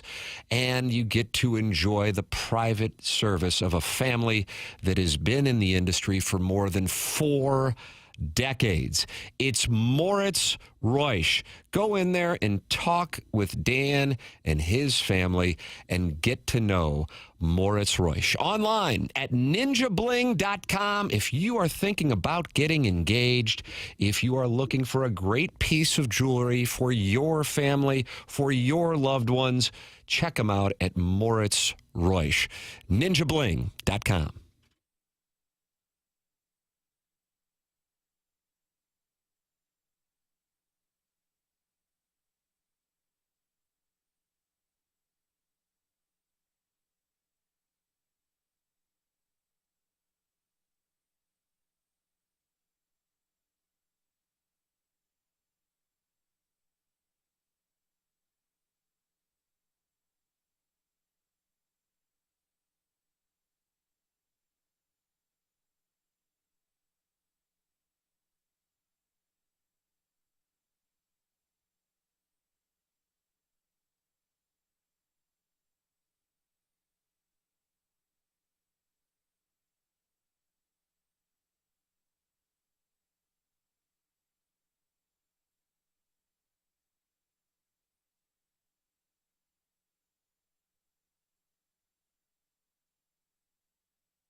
Welcome back. The Morning After, presented to you by Brown and Crouppen. Tim McKernan, Doug Vaughn, Martin Kilcoyne, and Jackson Burkett with you on the program. And we are in our Fisher Window and Door Store 8 o'clock hour here on TMA. You can always live stream the show on the 101 ESPN app, and you can always watch the show as well at youtube.com/TMA. STL, and it is our pleasure right now to welcome to the Collier and Thompson phone lines. He joins us every Tuesday at 8:15. John Kelly. Morning, John. Hi, Tim. How you doing? Good. How are you doing? Good, doing great. Ready to go tonight. I Should be know. a fun game Man, here this is Nashville. This is so unexpected, so fun. I was giving the boys the updated percentages of likelihood to make the playoffs of the 4 teams fighting for that final wild card spot in the West. The Blues now have the highest percentage. Calgary loses last night in Toronto, and the way the team is playing is truly phenomenal. So when you take a look at it, you're calling the games, you're there for everything, you're there for the skates. Is there anything that you see or that you've even heard, John, since the team got back from the 4 Nations that you go, okay, I can see this right here as being the main difference from where they were when they were struggling, in particular in January, to this run they've gone on here since the 4 Nations? You know, Tim, it's really hard to put your finger on one thing in particular. I just think that there is a complete buy-in from all 23 players on the roster. I know that sounds a bit of a cliche, but you watch them play, and that's the truth. They have 4 lines going really well. The defense continues to play really well, great goaltending, and there's a really good vibe around the team. So I don't know what clicked at the break. I know that a couple of guys got healthy with the rest, including Pavel Buchnevich. And the top players are playing really well, including Robert Thomas, who's playing his best hockey of the season. So I just think that winning, really breeds a positive attitude and great enthusiasm. And, the Blues at one point were, I believe, 8 points out of that final playoff spot, maybe over the break. And now, as you said, they are tied in points with Vancouver. The Canucks do have a game in hand. Now, they play tonight at home against the Jets, so that's a tough game. So, right now it's a dogfight for the Blues. They got some help last night. Calgary lost in Toronto. They're in New York tonight against the Rangers. They have a tough schedule. But the Blues, as you said, they have a very favorable schedule, only 14 games to go, 8 of them at home, and only 5 of them are left against playoff teams. So you got to like their chances. By the way, what are the percentages, Tim, now that you mentioned it? Yeah, no problem. The Blues are actually at 38%. This is per money puck, so you can get different numbers depending on where you go. 38.8%. Vancouver's at 29.3%. Utah's at 24.2%. And Calgary, after the loss last night, dropped from 25% to 17.7%. Yeah, I mean, that's great stuff. But the bottom line is you still have to win a lot of games because, the other teams aren't going to all just be bad down the stretch. So you've got to just win your games and win a higher percentage, and hopefully that'll turn into a playoff spot. But it's really a lot of fun to watch right now. Plus, they're scoring a lot of goals, 12 goals the last 2 games. Especially for a guy calling the game, it's a hell of a lot more fun, isn't it, when they're scoring goals? Because that's the best moment of the game. And if it's 1-0, yeah, that's great. But boy, when they score 6 or 7, I would think for what you do, that's as much fun as it can be. Yeah, absolutely. And to see the players click the way they are. I think the other thing Timmy asked about, why is it happening? Because they're winning and having success. Jim Montgomery has not tinkered with the lines basically out of the break. So every single night we are seeing the same 4 line combinations. Obviously, Parayko's injury in L.A. a couple of weeks ago made them change their D pairings, although Falk and Broberg continue to be a pair. So I think that's another reason why they're having success is the line combinations have been left alone. And because they're having so much success, they're scoring a lot of goals, and it is a lot of fun to watch. You mentioned the schedule a moment ago. I see they've got Nashville 3 times here in the next week and a half, and a game with Chicago in there. These are teams really going nowhere. Do you notice teams that really don't have a whole lot to play for at the end of the season playing any differently, maybe a little less reluctant to block a shot with their face, that kind of thing? Well, Doug, I think it can work 2 ways. sometimes teams do mail it in at the end of the season, although not many do. Quite honestly, I think it really goes the other way. I think sometimes teams that are out of the playoffs, like a Nashville, a team that won't make the playoffs, they play loose and free, really with nothing to lose. So those games can be dangerous. In addition, sometimes teams that are out call up young players, and those guys want to come up and make a mark for next season. So, again, I know it's a cliche, but there are no easy games. But I think it can go both ways. Sometimes teams do really tank at the end and don't win many games, but I wouldn't count on that tonight. Nashville's playing pretty well, actually. In their last 6, they've gone 4-1-1, so they're certainly not tanking. John, as the Blues-Preds rivalry cooled off a little bit, it felt like for a minute there was a pretty good intensity, and maybe even the cities were kind of sniping at each other, and then they put up, what was it, conference or whatever, champions, one to the banner people made fun of. But do you sense that it's died down a little bit, these two teams? Yeah, I think so. The Blues had that great run, and, of course, they did meet in the playoffs one time. I think it was in 17 or so, right. Yeah, that's the only time in their history that they've played the Preds in the playoffs, and it's really too bad because it's such an easy drive, obviously, for Blues fans and such a fun city down here in Nashville. But the Predators did have a great run last year, and they went by the Blues, and they made the playoffs. And this year it's sort of the opposite. The Blues now with a late season run, and the Predators, as I said, are going to miss. But, yeah, I think that it has died down, and I'm quite honestly surprised the Predators are where they are. Again, a team that last year made the playoffs. They had 99 points, and they added Jonathan Marchessault from Vegas and Steven Stamkos from Tampa Bay. I thought they were a lock to make the playoffs. It goes to show what I know about hockey, right? Yeah, and now they're worse. What's happened? They just kind of get old? Some of their players are a little old. Yeah, they did get a little old, and Forsberg is not a young kid anymore. Neither is O'Reilly.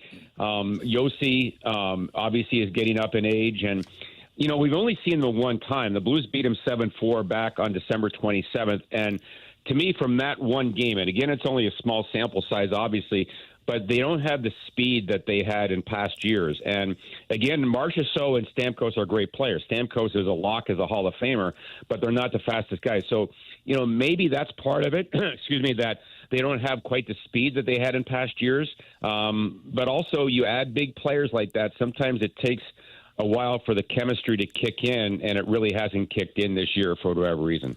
John, Braden Shen, of course, had the big night Sunday, the celebration of his 1,000th game, a fight, a goal, the family, all of that. But it seems like just in general, he's been trending up even before the deadline passed. But maybe there's a moment where the whole team kind of sees, all right, he didn't get traded, he didn't want to get traded, and that maybe kind of relieves some of the tension in the room that, hey, we're going to lose our captain.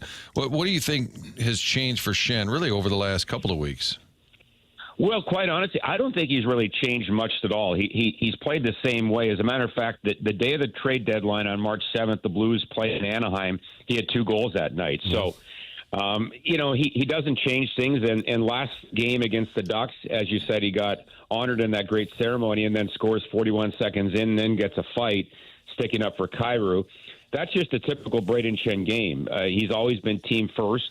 And he's just a leader, and that's why he's wearing the C. So his line with Holloway and Kyrou has been together now for over 2 months, and they have been fantastic. So, I don't know how close Braden Shen came to getting traded. I do know he has full no-trade protection, so perhaps he could have used that to block a trade. I don't know.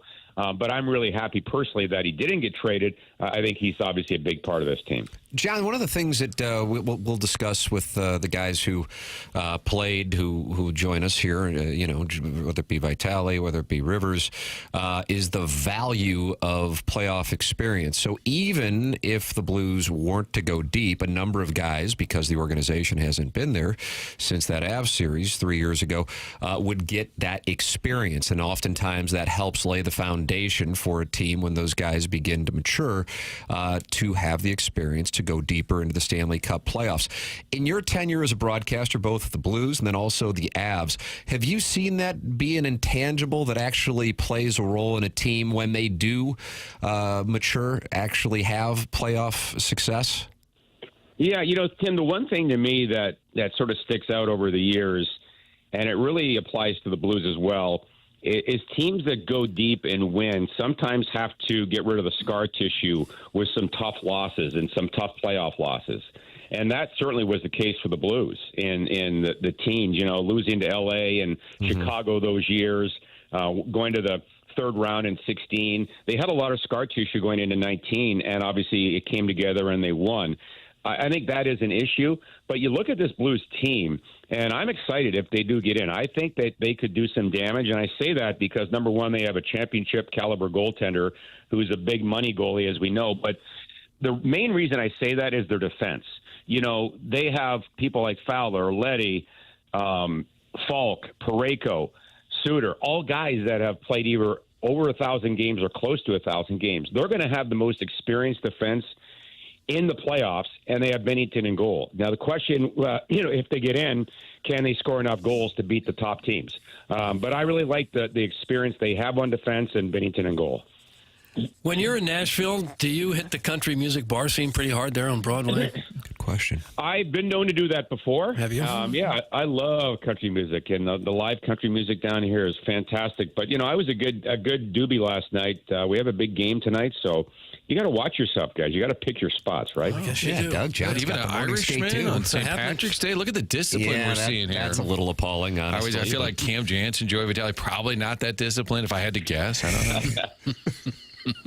Yeah, John's not going to talk about what goes on the road. No, I didn't. No. What happens on the road stays on the road, right? Just like Vegas. Yeah. John, we always enjoy the conversation. Blues and Predators tonight, puck drop 7 p.m. They try to continue this heater and find themselves in the Stanley Cup playoffs. John, always enjoy the conversation. Thank you so much for the time this morning. Okay, guys, we'll talk to you next week. Looking forward to it. That's John Kelly with us here on the Callier and Thompson phone lines. Tim McKernan, Doug Vaughn, Martin Kilcoyne, Jackson Burkett on the ones and twos here on TMA. The program is presented to you by Brown and Crouppen, and you are welcome to get involved in a myriad of ways by calling in 314-974-0101, by texting in. Save it in your phone, then you're just texting in and you're a friend of the feather. 314-399-9646. Emailing in the morning after at InsideSTL.com for the Design, Air, Heating, and Cooling email today. And then that Michelob Ultra YouTube chat where 248 friends have gathered and they're talking about a NCAA tournament pool that they've created in the TMA Discord. Is anybody in the TMA Discord? I didn't know about the TMA Discord. No. Is this like another fan page? Probably closer to the Reddit. How is... Oh, really? If I had to guess. How is Discord and Slack, Doug? I don't know what those Slack things I've are. never understood. Discord's just like another instant messaging, and you can have group calls. It's very popular in video game circles. If a bunch of your buddies are playing video games, you can all hop on this thing and play together. Doesn't really happen for me as much as I'd like it to. You wanted to play Fortnite against the neighbor kids. I did. Doug plays Minecraft exclusively while microdosing. I don't do a lot of microdosing. Okay. Brandon Baker says there's 2 brackets available in the Discord. Okay. Doug, you want both of them? I don't want any of them. I got in Cal Kennedy's bracket yesterday. Oh, did you? St. Gabriel's. That's a tradition. Do you have Gabe's winning it all? Gabe's. I have St. Gabriel's in a play-in game replacing Xavier. You should be like the West Virginia Attorney General and demand that St. Gabriel's gets into the NCAA tournament. We demand to know what the requirements are. 22-0 in quad 1 wins against St. Raphael. Brandon Baker says one of the TMA Discord tournament pools is for bragging rights and another is to benefit American Legion Baseball. Oh, okay. It's nice. There you go. Yeah. That's what's going on. American YouTube Legion chat. Baseball isn't as big as it once was. It used to be the only... It was Legion really Ball, then baseball. Slava Ball. Slava came afterwards, I think. Now Slava, I think, is big or bigger than American Legion Ball in most areas. Certainly it is here. I was on the St. Louis Sabres, and by on, I mean I sat on the bench and ate gobstoppers and wasted They my wouldn't let you summers in play. Lime at Heine Miney. But I did enjoy the Rabid Dogs. I will say that. I did enjoy the Rabid Dogs in the outfield. They didn't let you play on the Well, I Legion team? developed Steve Sachs, Chuck Knobloch, Rick Ankiel disease from second base, and as you know, that's one of the toughest throws in the game. Long throw. It's, 30 feet or so? You can't be expected to throw the ball that far accurately. I feel like you're laughing at my youthful, outside of the growth spurt, not really leading to where I was hoping it would, outside of the involuntary celibacy Then I picked up the inability to make the throw from second base to first base. But again, I got to spend my summers in Lee-May while eating gobstoppers. It's an awkward throw. Thank you, Jackson. Look at Jackson's support. Doug. You laugh at it, Jackson's support. Well, you can't fully rear back and throw it. But Yes, you also, you can, and that's what you need to do is rear back and throw the thing. Because if you try to soft toss it over there or finesse it over there, you'll throw it away. That's why they tell pitchers on a ground ball to the mound, don't just lob the ball at first, throw it. You know where it's going when you throw it. Tell John Lester that. Joaquin Andujar would throw it 200 miles an hour from 2 feet away at first base. He also had a violent swing when he was up at the plate. I don't know how to break this to you guys, but I'm spring breaking in Sanibel, and no one here has heard of Sharon. That is in the Michelob Ultra YouTube chat. Doug, that's from Bazooka Tooth 75, and now he is starting to call into question the legitimacy of Sharon being in Sanibel. Why would they have heard of her? Who did he ask? I like the visual of somebody going around, hey, how you doing? From St. Louis. You heard of Sharon down here, huh? It's not like there's like a general store or a saloon that you can go. I'm going to Google Sanibel General Store. Good morning. One of the dudes on my Legion team is an 18-year-old slept with our manager's wife. Thanks. That's from the Warson Woods Wacko. Really? Wow. I find that hard to believe. Whenever I read those stories about school teachers sleeping with students, you've got to be kidding me. That can't possibly actually be happening. No. And yet, apparently, it does. Jackson. Yes, sir. There's Bailey's General Store on Sanibel Island. I go to Bailey's on a regular basis. I think it might have gotten destroyed by the hurricane, though. A lot of stuff there. Oh, temporarily closed. There you go. Bailey's General. You said there's no general store.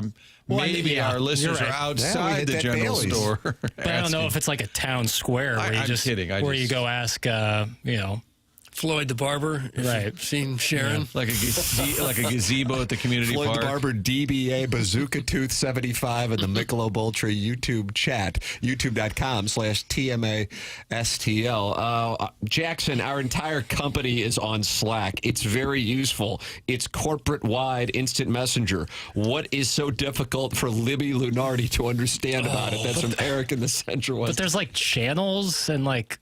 Isn't that just another word for like different groups that you're in? Like Slack channel? I don't know. Group me. We always use group me in college. I think we had Slack at Channel 4 for a while. I always said, hey, I'm sitting 5 feet away from you. Why don't you just turn and tell me? Is Microsoft Teams similar? I don't know. I don't know either.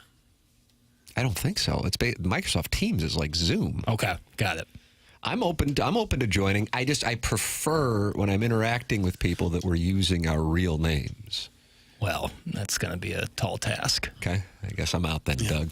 You can get in on this, though. All the madness of March is here, and you can hang out with Brandon Kiley, Alex Ferrario, and Jamie Rivers this Saturday at Max downtown in Alton, Illinois for a Circus Sports Illinois watch party.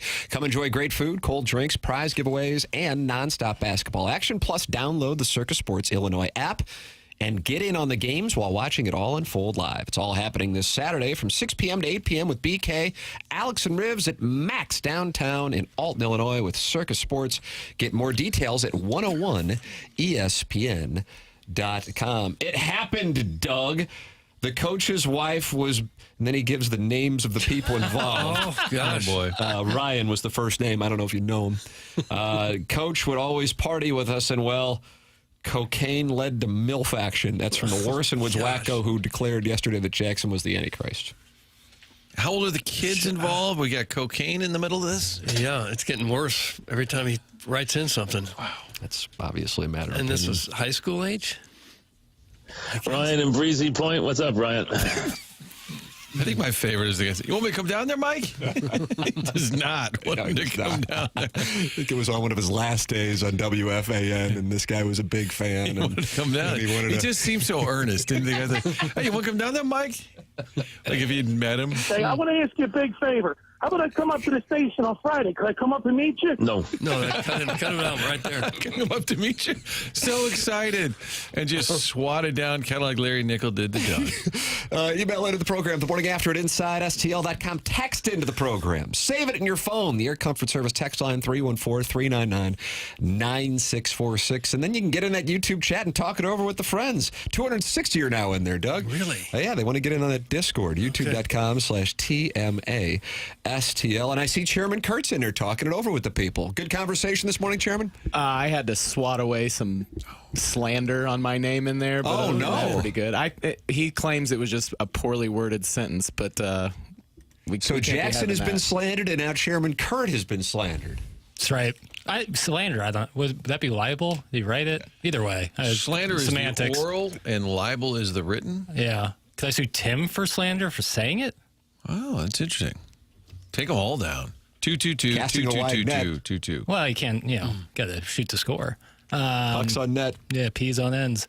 Chairman, that's a buttery hat you're wearing right there. Buttery. That is nice. You can get yours at tmastlshop.com. I got one on too, right? Yeah, very nice. I just love the color of that one. It's very smooth. All right, I'll turn around. Wet gray. Oh, that's with the rope. Yeah, that's really nice. Yeah, sure. You go rope hat, don't you? Oh, I love it. No. Rope hat kind of came back in vogue 5 years ago. Yeah, some of the rope/golf hats that they're throwing out now, like MLB does one with the Cardinals. It's like the flattest flat bill, and you can't bend it. It's like stiff as a board. I wonder. Anthony Reyes, Game 1, 2006 World Series. Yeah, but that's like a new era. That's a big fitted cap. This is like it's like a small crown and then a really long flat bill. It looks goofy. It looks like Smalls from Sandlot with that fish hat. Yeah, I don't like that. Yeah. What are you wearing today? What's on there? Yeah, what does that say? Who are you advertising for? This isn't an advertisement. New Rochelle Challenger from the film Challengers.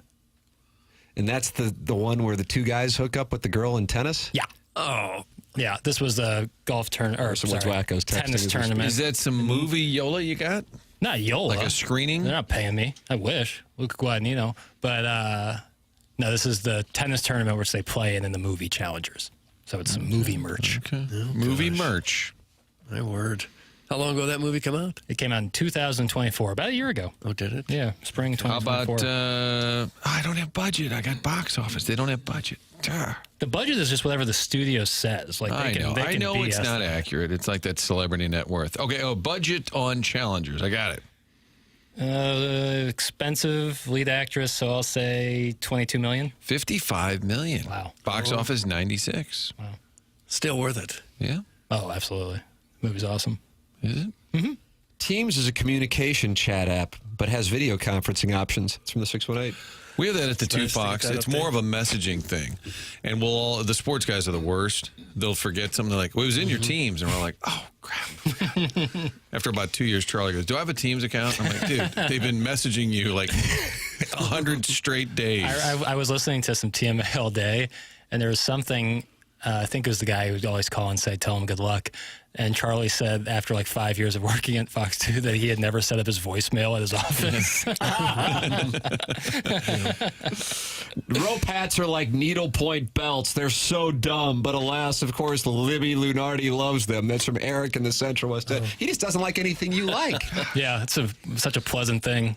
What a disposition. And you two Wouldn't you want to be him? And you two have met? Yeah, several times. And Jackson finds him attractive. Can't deny it. But are the conversations pleasant when you're together? It's been a minute, but yeah, I assume. Is it shtick, or does he really not like you? I assume the former. That was the first thing I said. Okay, shtick. Thanks. Shtick, yeah. I had to workshop that. Tim showing his age using Discord to describe the chat despite there being an actual social media called Discord where people go and chat. LOL. No. Doug, that's from Jub the Rub. No, that person misunderstood Tim there. Tim was talking about Discord, not discourse. That's correct. Now, with that said, I am a 48-year-old married father of two. I am not one of the cools. Doug, I want to state that again. Okay. 48-year-old father of two. Not one of the cools. Not one of the cools. Oh. Married for 14 years. It's just not. I'm not out there dialed in. And candidly, I think I might be the least active on social media of everybody in this room. Doug, you're pretty inactive. Yeah, I don't do much. I think somebody tweeted at me not that long ago and said, "What happened to Doug on Twitter?" Doug, what happened to you they on was Twitter? looking for you. I don't. Seems I like don't know. Have you Feel like scaled more back? hot takes? Not being on social media is one of the most liberating things I can tell you I've experienced in the last decade. Purchasing a Sybian would be number one. Brian Huffman, was it Huffman, the longtime producer with Frank, whose actually his name was Hoffman, but Frank called him Huffman for 10 years? Yes. He got off social media completely. Oh, and he was a great follower. Yeah, he was kind of fun. Great baseball. He loved kind of poking the Cardinals. He would had get no riled. filter.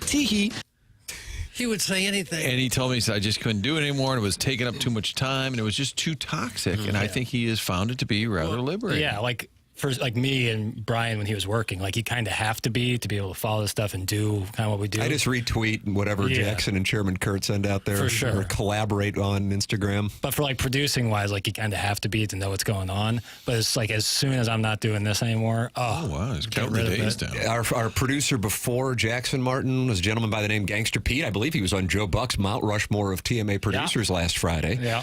And the moment he walked out of the building, he deleted his. He definitely got off the fan page. He got off the TMA fan page. That was his burned rubber out of that parking lot in Kirkwood. I'm telling you, this show will just ruin your brain. I look up every once in a while, and you're talking about sports and having a Twitter handle. I've got a page for Piglet open. I've got a page for Sam Rockwell open. I've got a page for Dusty Rhodes. Why do you keep opening new tabs? Why don't you just use the same one? I've got Napoleon Dynamite. I've got a shot of Vince McMahon's skunk hair. And none of this has to do with playing the Predators tonight. No. Not one of them. No. If you're not on social media, Tim, you're going to miss out on the downfall of humanity in real time. That's from Doug's prison wallet. Well, in one sense, it is important to be on there because that's where so many people get the news nowadays. It's where they see what's going on in the world. Whether it's true or not, that's still where they see it. Yeah, God bless them. Unfortunate that's fine how for it's them. I don't evolved. really care. Yeah. It's not something that I really need in my life. It's been more of a negative. So why invite it in? And I can speak to. I can recall being active on it. And I can now not being active on it, and I enjoy the latter much more. But you know what I say? Some people like some things. Some people don't like other things. And don't forget to get that Easy Pass for parking downtown. Producer Joe, who would only come on the show if he could plug the Easy Pass. And then he even texted me and said, "Here's a good way to lead into it." I'm like, I think this guy, he's still producing. I'm like, I think I can bring it up without you coaching me up on how to do it. It's TMA. You're welcome to participate in the program. 314-399-9646. That's how you can text and save it in your phone. You can interact with the program, attack us. Whatever blows your hair back, it's welcome. And then you got the YouTube chat, which is brought to you by Michelob Ultra. And, of course, calling in via the Collier and Thompson phone lines where Festus from Festus called in and let us know it's going to snow. And then I was looking up. We have the two Fox in the studio up here, and they did have snow flurries in the forecast. Pestis from Festus broke the story. Thursday morning. That's right. Thursday a.m. Ladies and gentlemen, the program's called The Morning After. Kelly Chase is going to join us coming up at 9 o'clock. Always look forward to Chaser being on the program. This is The Morning After, presented to you by Brown and Crouppen on 101 ESPN.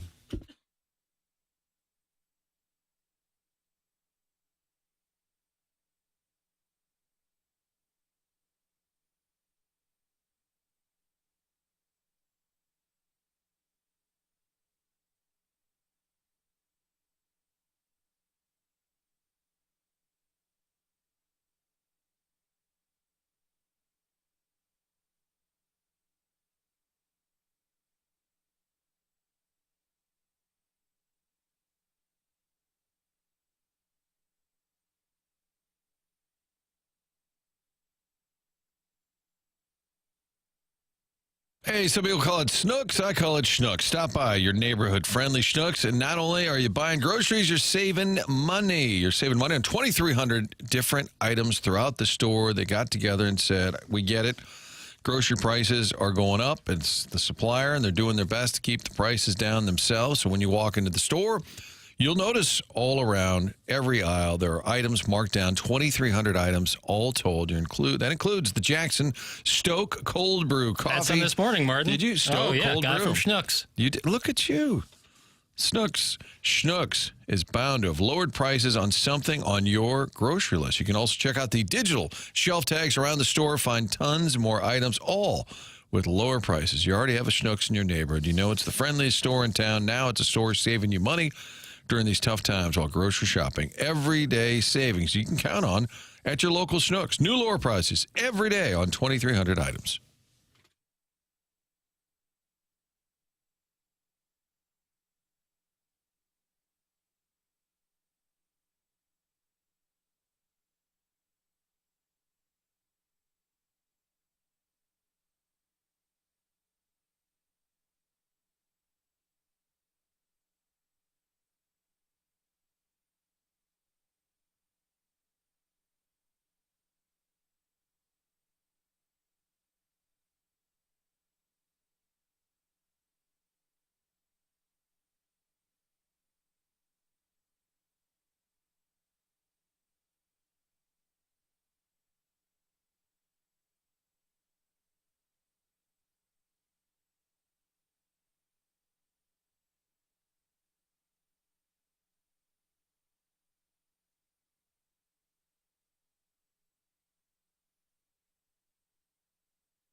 Loverman, where can you be? I don't know where he is.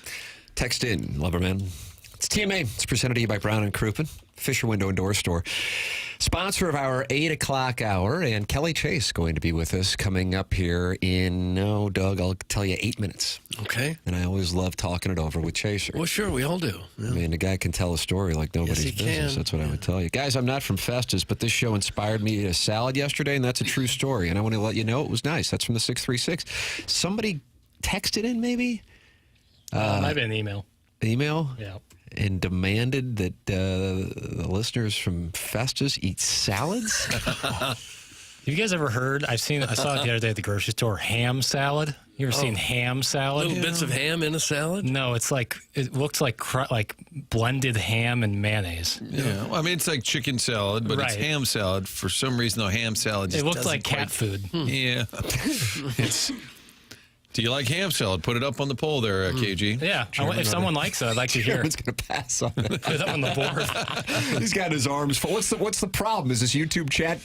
Doug, it's brought to you by Michelob Ultra. Is it causing some problems? Oh no, there's just a little hat debate going on. I just debate. What is the hat debate? They don't like the rope you're wearing? They're debating the age cutoff for flat bills and backwards hats and just good discussion like that. What is the cutoff age for What have we come backward up with? hat? What's the consensus after this research? I say if you want to wear your hat backwards, I don't care how old you are, wear it backwards. Would you look at Doug differently if he came in with his hat on backwards? You would. You would. Be off brand. You'd say, what are you What about doing? me? Depends on the situation. Now, what would the situation be? If you're going go-karting. Go-karting? What?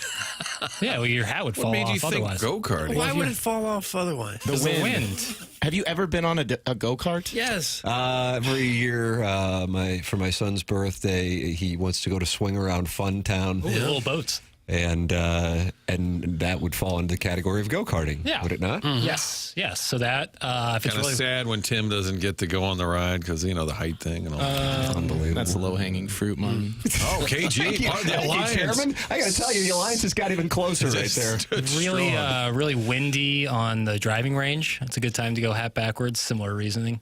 Maybe just take the hat off if it hat. What if your fall off. head is lopsided? Right. All the more reason not to wear the hat.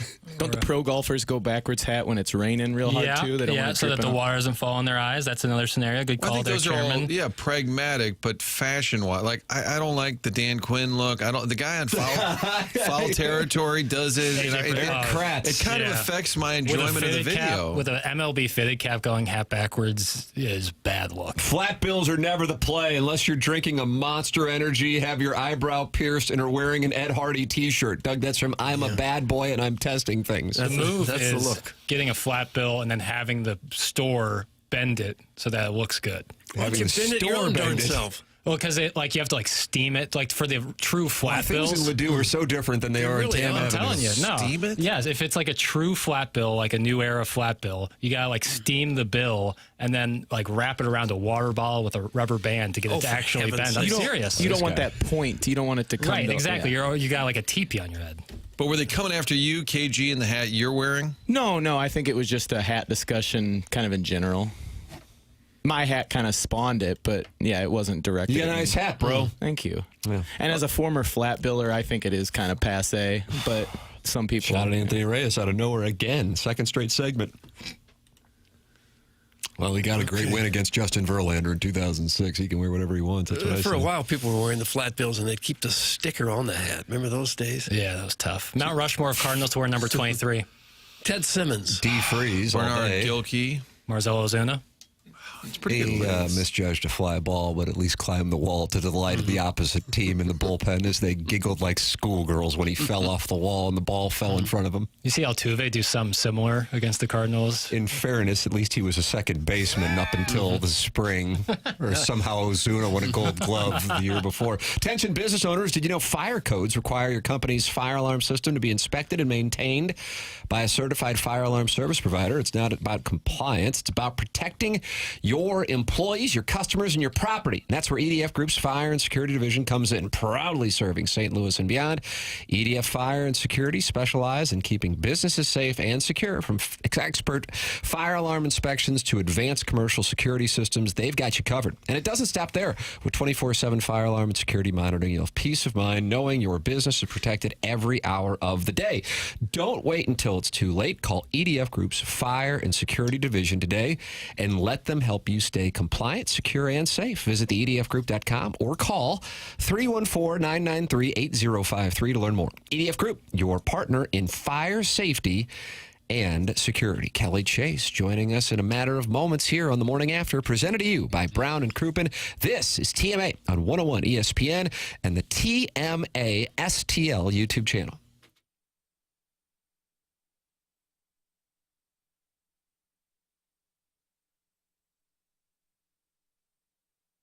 Friend of the show, Robert Thomas, does their television commercials. He's also on the website. We're talking about Auto Loan Pro, a chance for you to not only get into a new vehicle, but also to get your life, your credit back on track. They're so interested in helping you, they've created a free playbook. You can find that at autoloanpro.com.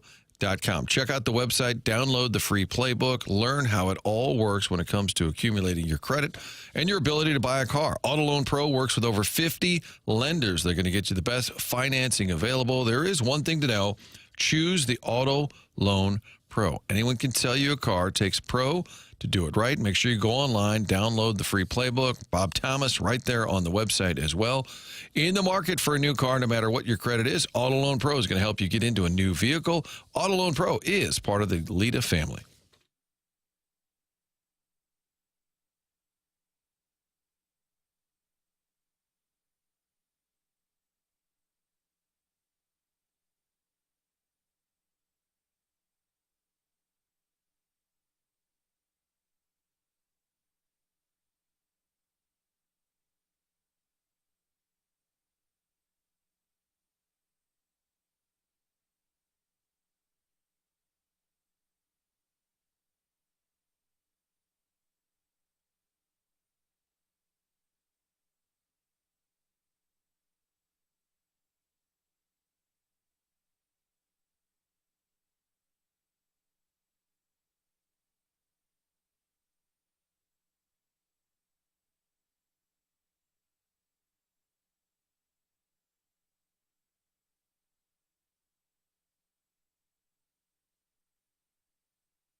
This is Action Jackson with a SportsCenter update brought to you by Saliga Heating and Cooling. Blues taking on the Predators tonight. Pregame at 6 p.m., puck drop at 7 p.m. You can catch that right here on 101 ESPN. Those are their SportsCenter update brought to you by Saliga Heating and Cooling, an independent American Standard heating and air conditioning dealer.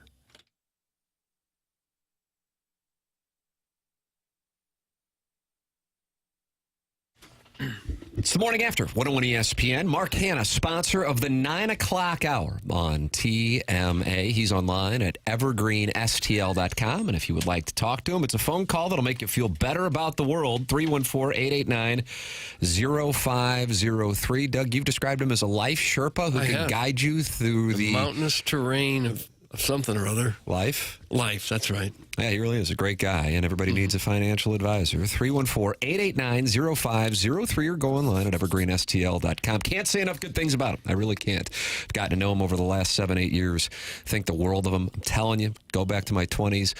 If you could, just let me meet Mark Hanna. And Doug, it would have just changed the world because he's a sharp guy who can guide you for your short-term plans and long-term plans. And Mark Hanna, Evergreen STL, and through the mountains. Evergreenstl.com, 314-889-0503, 9 o'clock hour sponsor. It is our pleasure to welcome to TMA the great Kelly Chase. Morning, Chaser. Morning, gentlemen. How are you? How are you doing, man? I'm hanging tough. Yeah. I'm not exactly where the script was supposed to be written up, but I'm getting there, I guess. Well, I want to ask, how you're doing, of course, but what's going on? As you can imagine, the audience is certainly interested in how your health is. Yeah, well, everything was cruising along just fine. I had my transplant on the 19th of December, and everything was looking up in a positive manner, and then I got the graft-host disease, which is kind of a mix-mash of your enzymes in your body fighting internally and scrapping it out and trying to decide who's going to take over the ability to manage your stomach. And it became very evident very quickly that it was going to be very painful. And so I've been in the hospital the last almost 3 weeks, and trying to calm this craziness in my stomach with the nausea and all of the other things that go along with it, and just trying to get it at peace so that I can start the healing process here again. So this is part of the bone marrow after the transplant. Just it's kind of like settling into your system. Is that? I don't know how to phrase it properly. Yeah, it's called the bone host graft disease. So what it is it basically is your enzymes inside your body.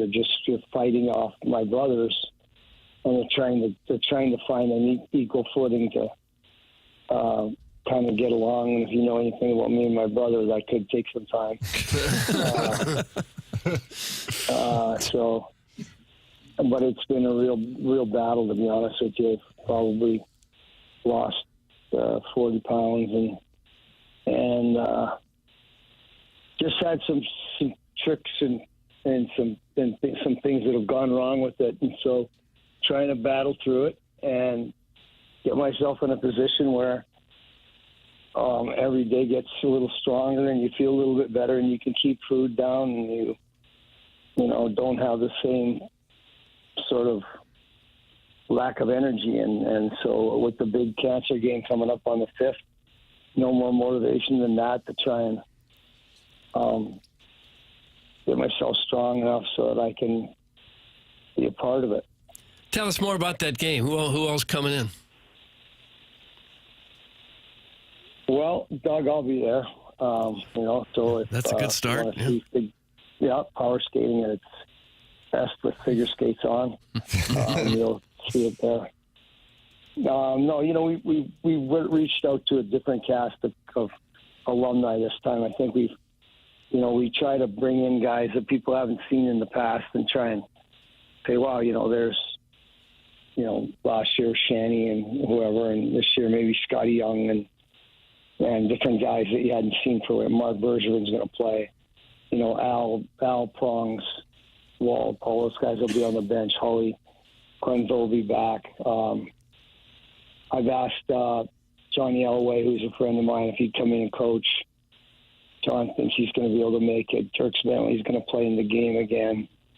Trevor Rosen from Old Dominion, he's going to skate in the game and hopefully play.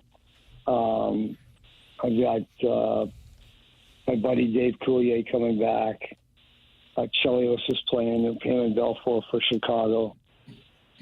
So just a good grouping of guys, like a great grouping of guys, just a good, solid grouping of guys that are going to help coach and have some laughs. And at the end of the day, raise some money. And the whole key is look, let's get the money raised for the internal research. And since last year, guys that stood up for us just at the end of the puck drop, 5 guys are sick, and it's weird because Coulier's got cancer now. Troy Volhofer, who was with the Penguins and part of my upbringing with my roommate in junior, he's got it, and Troy Murray still has it, and Darren Kimmels has come back, and Brian Boyle will be there, and Tony Granato will be there. And so to see all of the guys that are being affected by it year in and year out, you kind of go, oh shit, like maybe we got to be paying more attention to some of the stuff that we do. And before that, I've been lucky. I got a great group of guys that are going to stand behind me, and should be fun. Get your tickets now. Puck Cancer. It's the second shift. This is going to be on Friday, April 4th at Centene Community Ice Center. Chaser with the Blues alumni, Blackhawk alumni. It was a great event last year. Here we go. Second shift, Puck Cancer on Friday, April 4th. Did you say John Elway in there, Chaser? Yeah, Elway's going to come in and coach. How do we know John? Not we, I mean you, but us. Friend of the show? He is now. No, he's a Gaza Ranch with us. He golf all summer, so we just got a great grouping of guys. So I know Coach Payton's having turf toe fixed.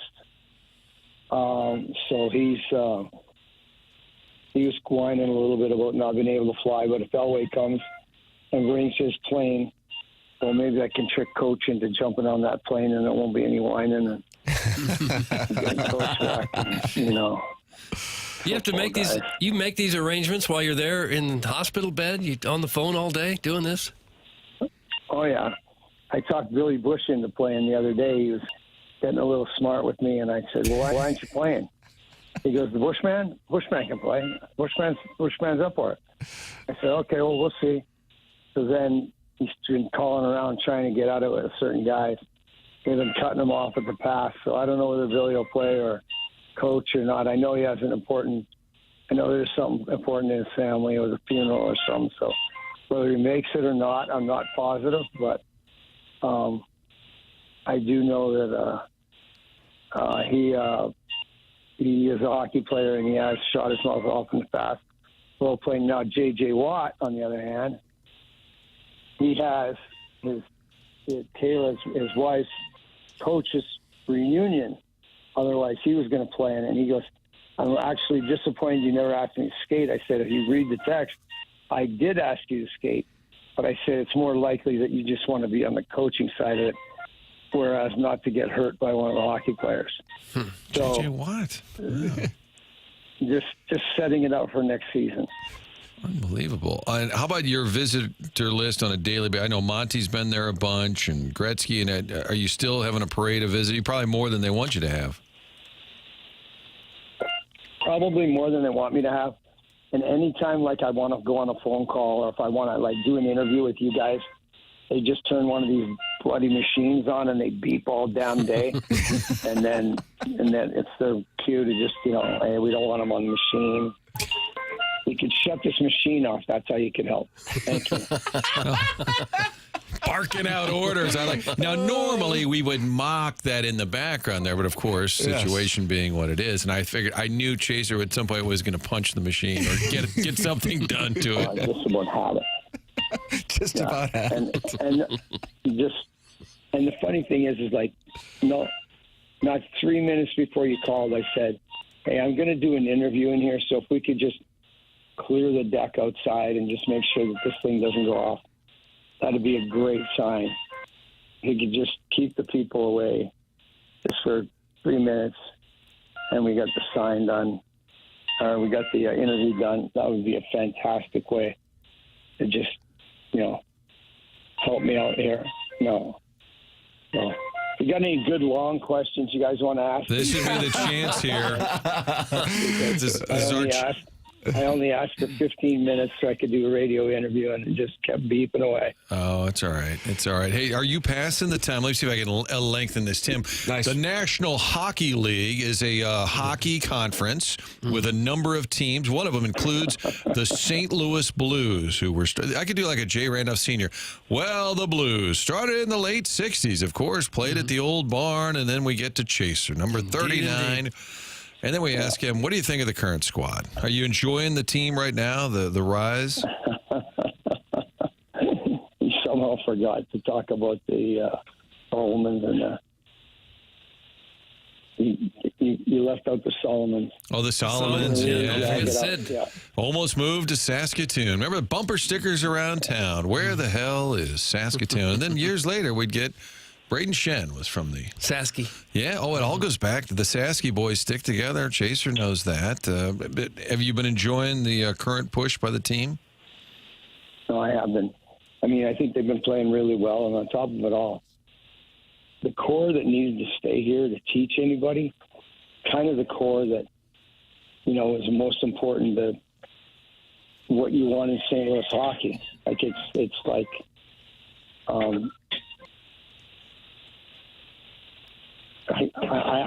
I'm stopping because I actually have to laugh right now. The machine's going off again. I know. Well, if you need it, it's fine. Yeah. Put your health at risk. Okay. Have you ever punched a machine? No, but I will throw one of them out a window.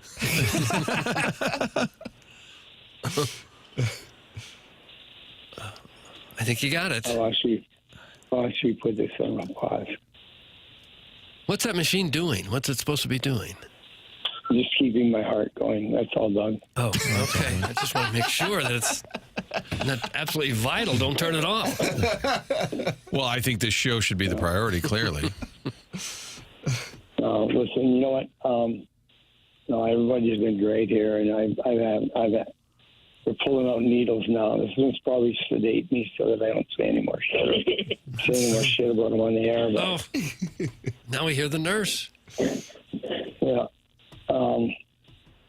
No, but they've done a really good job, and this game here, I think, again, going back to it, as athletes, we a mile wide and an inch deep, and we never dig in, and here we are having the opportunity to some meaningful money into research so that we know exactly where it goes, and it gives the people here the opportunity to raise some money that otherwise wouldn't go directly to what they're trying to work towards, which is finding a cure, rather than, okay, we need $8 million for a parking structure and $6 million for the entranceway, and we have to put in 3 different, machines. This is going 100% to research, along with the Blues for Kids, and so last year we were able to raise just under $1 million for it.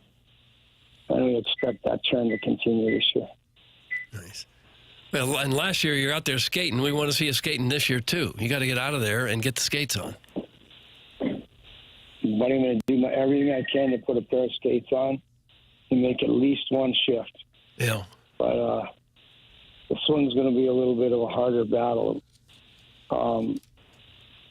This one here, it's taking its toll out of me. I'm not going to lie to you. The education part of staying away from the bed and getting up and keeping active worked for the first year and a bit. when I came in this time after the transplant, I just literally didn't have the energy to. Well, first of all, I wasn't making sense enough to even know my name when I came in here the last time. So much less getting the exercise in that I do. But I'm now starting to come around a little on that, and hopefully, I can get out and get a shift or two in. I'll just pump the puck up to Emerson and let him take it and meet him down at the other end. You'll get there. You'll get there. How are you keeping your spirits up? I know we talked when you were going into this process and you felt like you were bigger, stronger than the last time around. Obviously, it's taken its toll. How do you keep your mindset strong? Mm-hmm. Oh.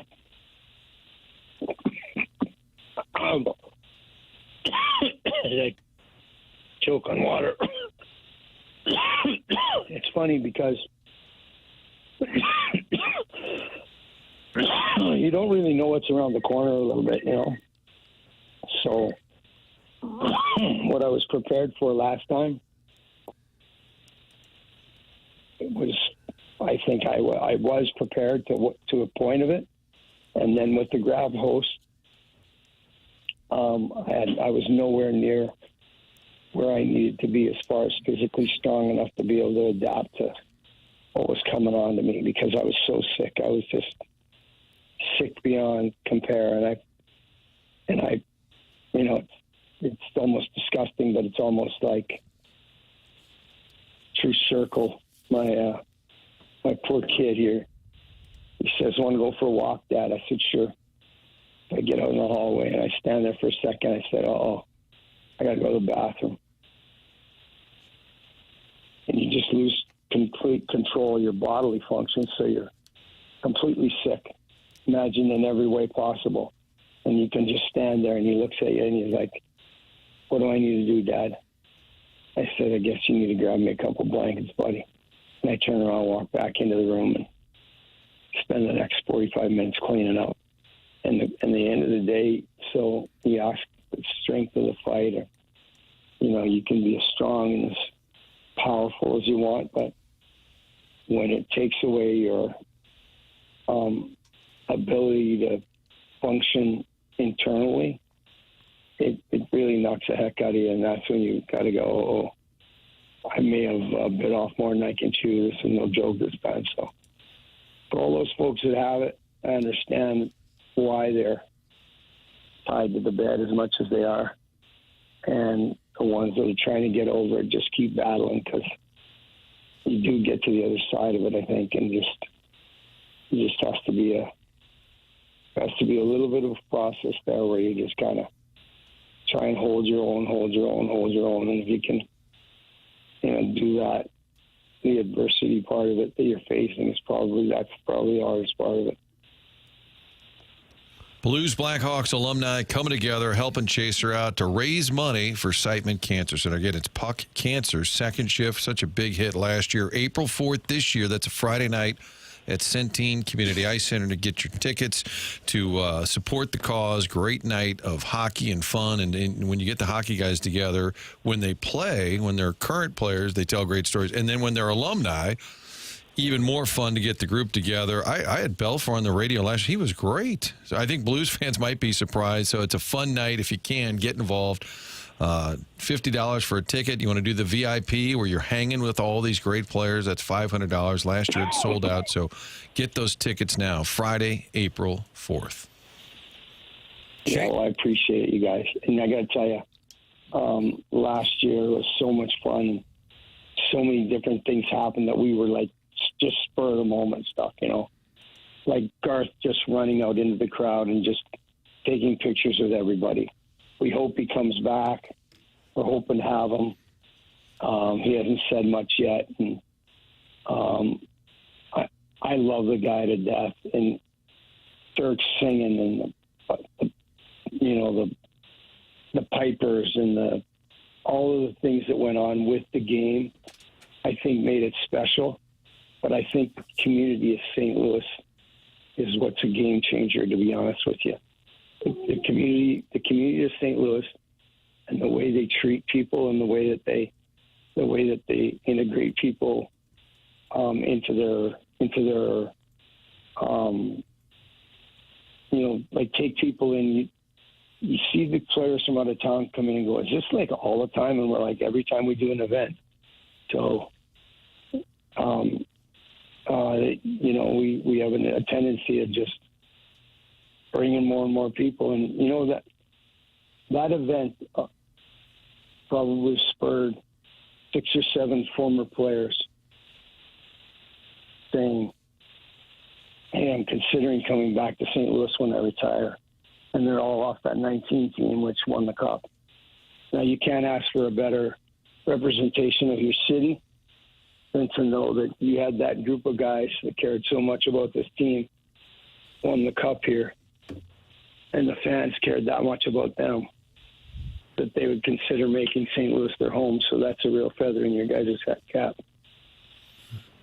It's a great tribute to the fans of St. Louis who are all in our chat here, Chaser, both in the text line and our YouTube channel, and they are all wanting us to make sure we let you know that everybody is pulling for you, and they know you've got this thing. And to hear you pay tribute to the fans of St. Louis with what you're going through is one of the many reasons people love you. And they will support it. For those who are interested, again, it is April 4th.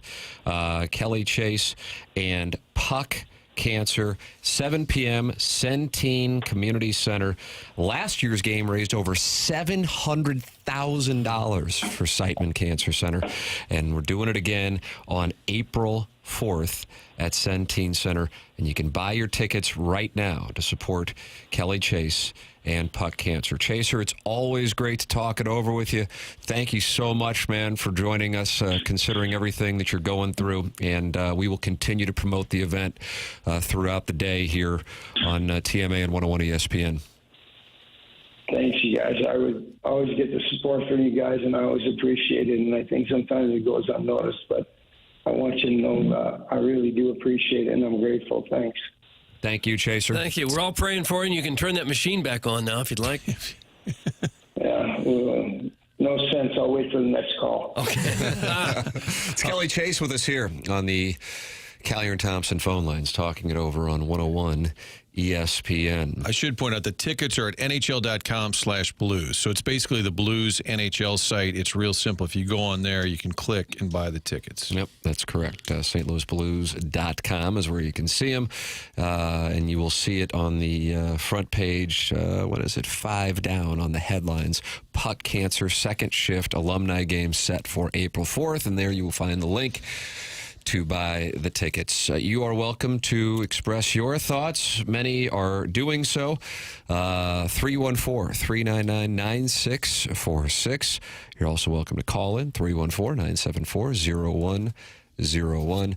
And the YouTube chat, as you can imagine, is very active after hearing Kelly Chase. I mean, here is a guy who can...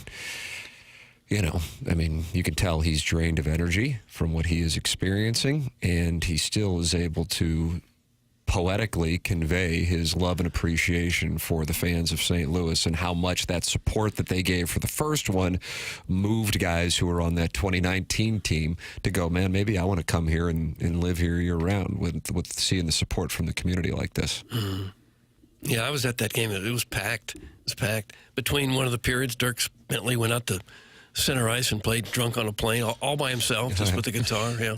It's a wild scene to see some of these people that, national celebrities just can't wait to get there and be a part of it all. And I think most of us, faced with a similar health situation that Kelly Chase is undergoing, would be worried about ourselves. And here he is worried about putting together an event to help other people. It's really I think some Blues people had said, Chaser, take a break. Just take care of yourself. He's like, no, now is the time to do this. Now is the time.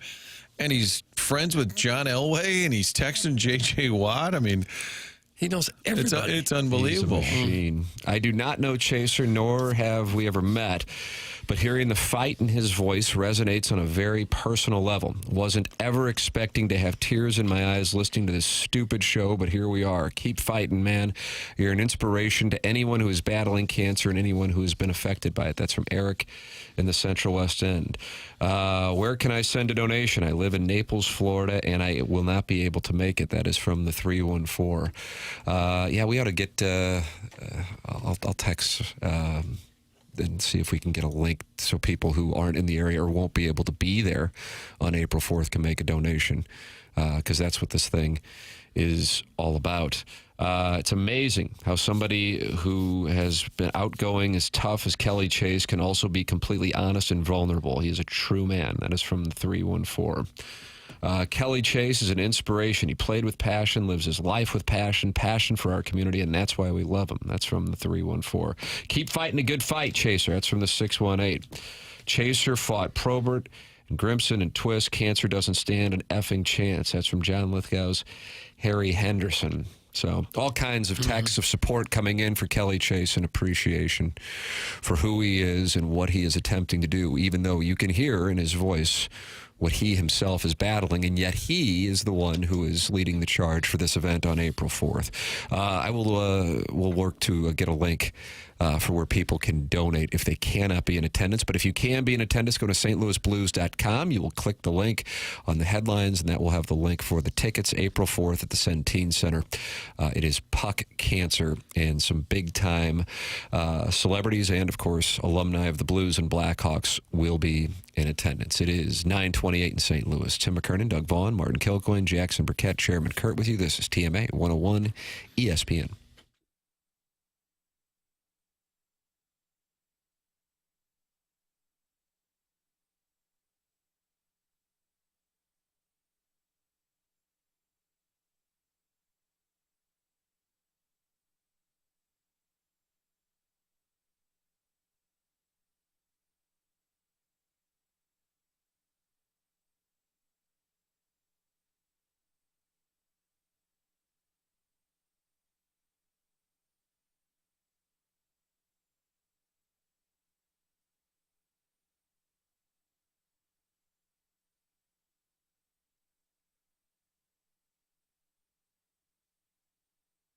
Michael's Flooring has been doing it in the St. Louis area for more than 3 decades. Locally owned, family operated, and online at igotfloored.com. Michael's passion is flooring. Michael's passion is customer service. He takes great pride at helping and making sure his employees are happy and make a great living.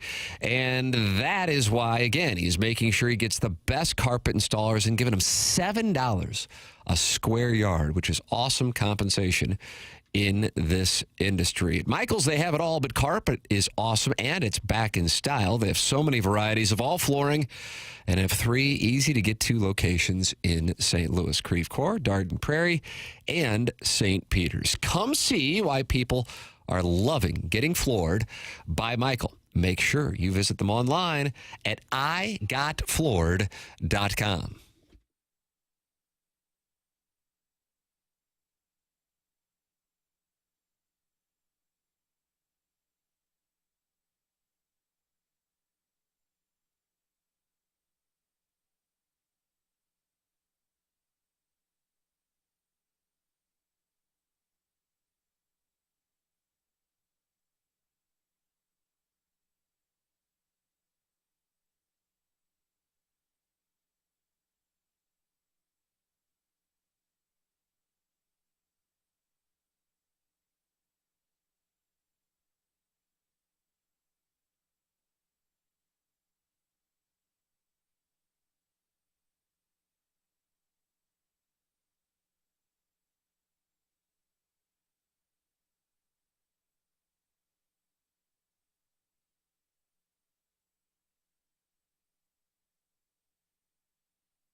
Welcome back. It is the morning after 101 ESPN. Tim McKernan, Doug Vaughn, Martin Kilcoyne, Jackson Burkett with you on the program. Chairman Kurt Manning, the Callier and Thompson phone lines. Kelly Chase with us in the previous segment. If you are in the Michelob Ultra YouTube chat, I posted a link, and I see somebody said links don't work in a YouTube chat if you posted it.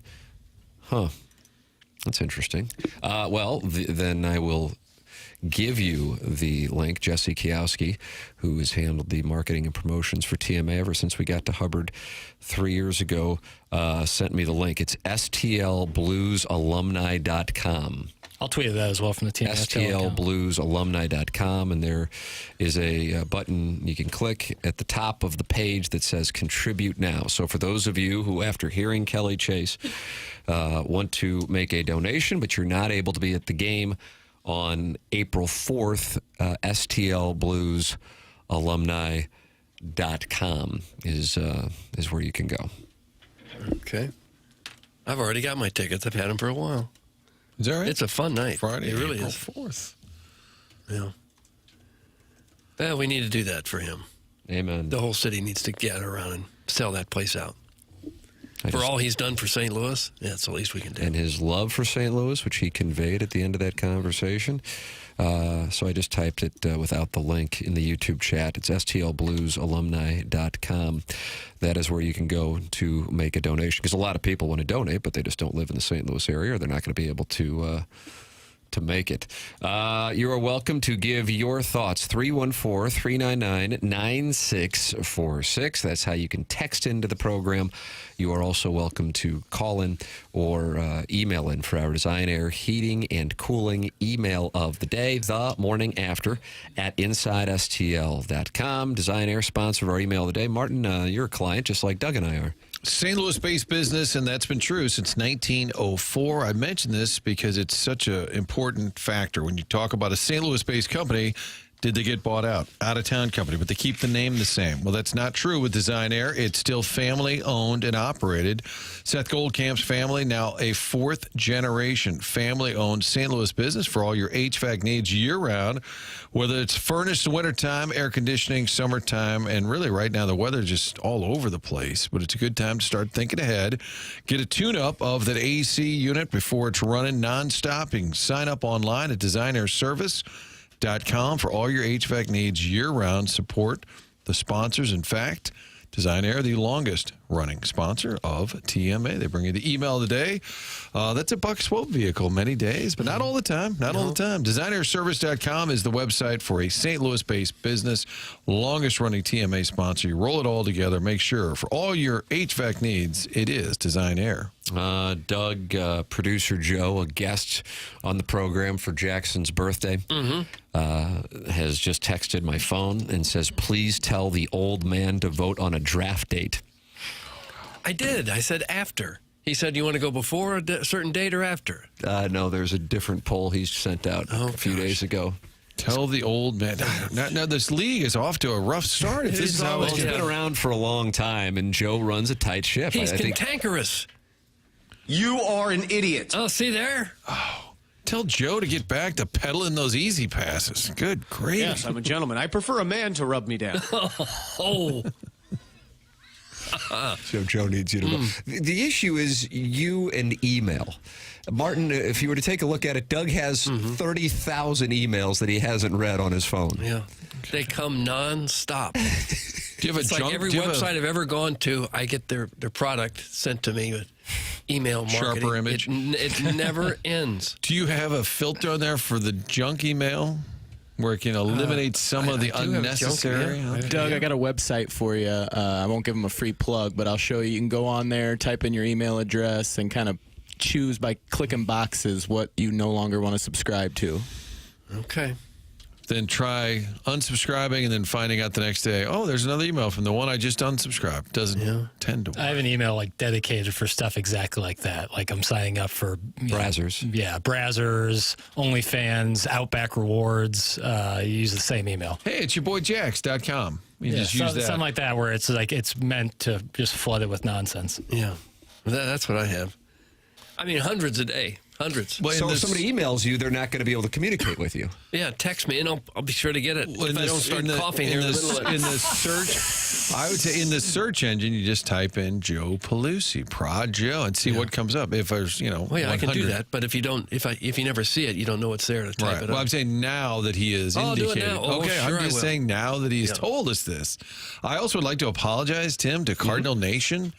As we're rattling off our favorite 23s, I threw out a Bernard Gilkey. We got a David Freese. Yep. Ted Simmons wore it for about. That's what I said. Did you say it? Hall of Famer. Yeah, Doug said it. That was the first one. I didn't hear it. I'm sorry. I'm not getting your emails or your voice. Text me and I'll talk dirty to you. That. Doug, you love Bradford Doolittle's baseball power rankings? Well, I've never heard of the fellow. It's a good name. I've never heard of the fellow. Doolittle? No, I think he made it up just for subscriptions that he signs up for. Bradford Doolittle, it's his made-up name. I'm not taking the bait because I never know when you're joking or not. No. It's better to just fold than not lose the hand. It's true. If you can't win, don't play. He's got top 10 teams that will break out this year. That will break out. Okay. And how are we defining breaking out? Weren't good last year, but now they are good? Nolan Gorman got his eye back. Okay. Who took us out? Is that what he means by breakout? He says the fun part is seeing teams that emerge from the morass of rational prediction and become surprise stories, the breakouts. Last year we asked, what sort of traits do breakout teams tend to share, and applied those characteristics to spit out our list.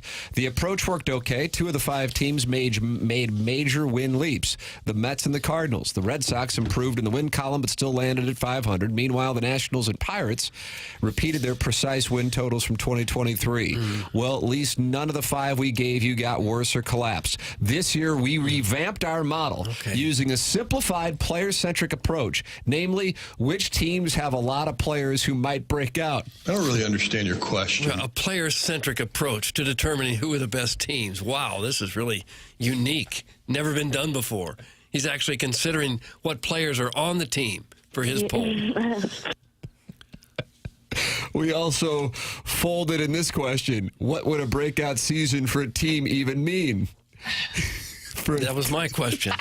This is starting to sound like a Jackson dossier quizzical. For teams that already project to be in the postseason, a breakout doesn't necessarily mean a greatly enhanced chance at getting into the bracket, but it might mean more of a shot at a division title, pennant, or World Series. Conversely, teams like the White Sox, a breakout might not mean much in terms of playing on when the regular season ends, and because of those lower stakes, we're not including them among the breakouts. Okay.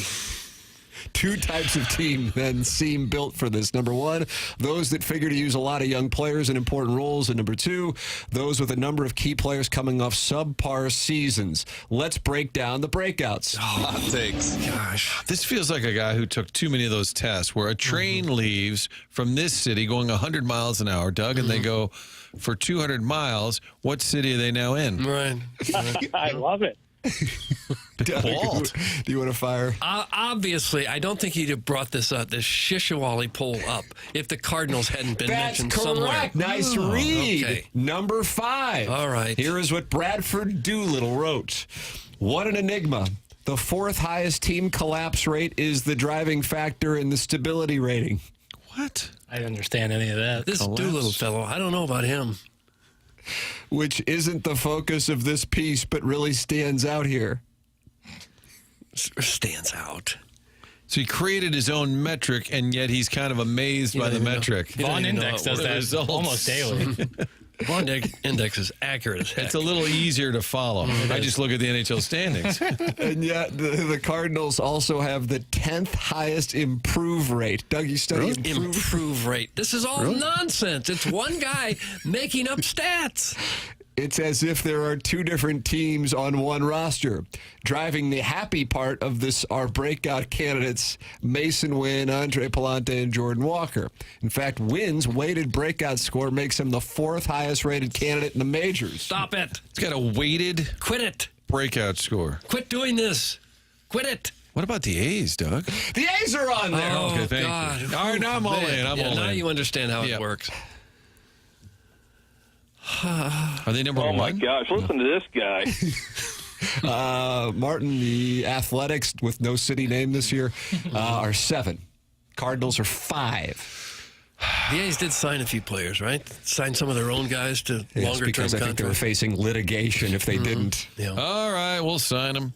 Red Sox, maybe? Kind of do. The Boston Red Sox were on there last year. The Boston Red Sox are not on there this year. I disagree. You just don't get it, Martin. Okay. None of us get it because this is a shishawali list that's been put together by this Doolittle fellow. Rangers. No, I'm sorry. Breakout. How about the is that Reds? Susie and How the about Banshees? I don't know. Breakout? Am I How right about on the that? Reds? They've got Swing some Out talent. Sister? Was it Swing Out Sister? I don't know. Reds are number 6. You're right. Okay. So you follow this. I'm just looking at teams now that didn't play very well last year. Because that's pretty much what it gets down to. That's what I was doing. And I'm thinking player-centric. I can Toronto tell Blue Doug's Jays. on his game today. Blue Jays. No, I'm sorry. Martin doesn't get it. Doug, you get this thing. Giants. Yes, they're number 1. See, I get it. I don't know what I get, but I get it. Martin, you want to try? Because Doug gets it and you clearly don't. I'm kind of on a backsliding. Tigers. Yes, the Tigers are 4. Starting to get it. All right, So you guys are looking at the player-centric model now. Yeah. Wasn't before. How about the Twins? Win Twins. No. Oh, I thought guess you I were don't starting get to it. follow Yeah, it. I guess maybe I don't. Tampa Bay. Yes, number 3. I do get it again. We're just throwing out names, and it's all whether this guy thinks they're going to be better. This is the worst poll ranking I've ever heard of. Come on already. This is nonsense. It is. What do you like more, Bradford Doolittle or Joe Lenardi? Lenardi. Yes! Because at least it's kind of based on teams' records and the way they're going. This is based on nothing. Could the Mets wedge in there because they did win 89 last year? The Mets are not in there, Martin. Okay, so I was trying to follow. Don't get it. I don't get it. How about the Cubs? They were tied for second. Just when I thought you were starting to follow Doolittle's rationale. God bless it, America. Nationals. La, la, la. Nationals. No, I'm sorry. Can we have initials Mariners. now? No, I'm sorry. Initials, please. We're out of teams. MB. Melville. They won Melville. 93 games last year. I'll tell you what, I'm excited for this Brewers series. Yeah. They won 93 games. Charlie's excited about the series. And they have a chance to be a breakout team First place this year, team. Doug. For, what, 3 years in a row? They were number 2, actually. Okay. Bradford Doolittle writes. What in the hell? It's fascinating to see how, in this approach, breakout and collapse rates interact. None of it's fascinating. Not one bit of this is fascinating. My theory. Yes, young teams tend to have higher breakout rates, but they also, in many cases, have low collapse rates. This is all nonsense. It's absolute, total nonsense. He was told you must put together some sort of bracket, some sort of analytics. You must do this. Who's going to break out? Who's not? And this is the shishawali content he came up with. I need to swear. After all, what would a young player be collapsing from? The Brewers are one of the teams that combine a low collapse rate with an above-average breakout rate. Oh, stop it! Quit it! I can't take much more. Bryce Harper's dad is hot. Does that make the Phillies breakout candidates? I thought I understood the metric, and when the Brewers, who won the division, they were a breakout team last year. Now they're coming off a 93-win season, and they're going to be a breakout team again. Guys, 2 types of teams. Those whose player play for the fans and those whose players play for the money. That's from the other Block Yeshiva alum. Players don't ask to be overpaid. We're number 1 there. Not a single Cardinal has ever asked to be overpaid. They love the fans, not money. And that's why, right there. A lot would play for nothing. I want to know if where they could play Nolan here. Gorman, who had his eye? He got his eye back? Someone's been sniffing a little too much paint. That's from the Warren County Wizard. Doolittle, more like do more bull ass to wring out mediocre takes. That's from the 314. I like when Doug answers in a defeated tone, I don't know, regarding questions about when something happened. That's from the 314. He doesn't know the years. No, I do not know the years. Isn't this Bradford Doolittle guy, the guy who wrote the article about the best franchise had trades or free agency that never occurred? Eric in the Central West End. I'm 1,000% convinced unsubscribe not only doubles down, but permanently puts you in their list with no chance of refusal. Also a fave is after unsubscribing, you get another email confirming that the whole point is to stop the emails. That's from Sharon in Sanibel, Clayton, Maui, and Michigan, who is telling Doug, don't unsubscribe because all you're going to do is confirm that your email exists and they will hit you with more. And I got to tell you, I agree with Sharon and Clayton / Sanibel / Maui / Michigan. So I just have to live with the current situation. I've had that experience. I'm telling you, unsubscribe does nothing. Makes it worse. I agree. I think Sharon and Clayton is correct on that one. Email in Design Air Heating and Cooling email today, the morning after at InsideSTL.com. That is coming your way in an hour here on TMA. Tim McKernan, Doug Vaughn, Martin Kilcoyne, Jackson Burkett, Sharon McKernan with you. This is the morning after, presented to you by Brown and Crouppen on 101 ESPN.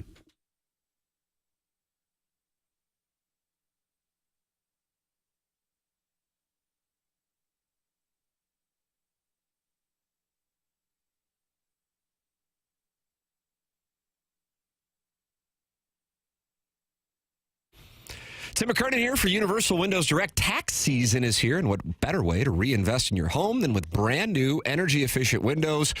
During Universal Windows Direct's Tax Time sale, you can save big while making your home more comfortable and energy efficient. Right now, buy 2 windows, get 2 free, and there's no limit. Need 4, you only pay for 2. Need 20, you only pay for 10. It's the perfect opportunity to upgrade your home without breaking the bank. And here's something that will make your wallet even happier. Pay no interest until 2030. That's right, no interest for the next 6 years, making it easier than ever to afford the quality windows your home needs. But wait, there's more. This month only, Universal Windows Direct is giving you an extra $500 off your home improvement project, whether you need a few windows or a full home upgrade.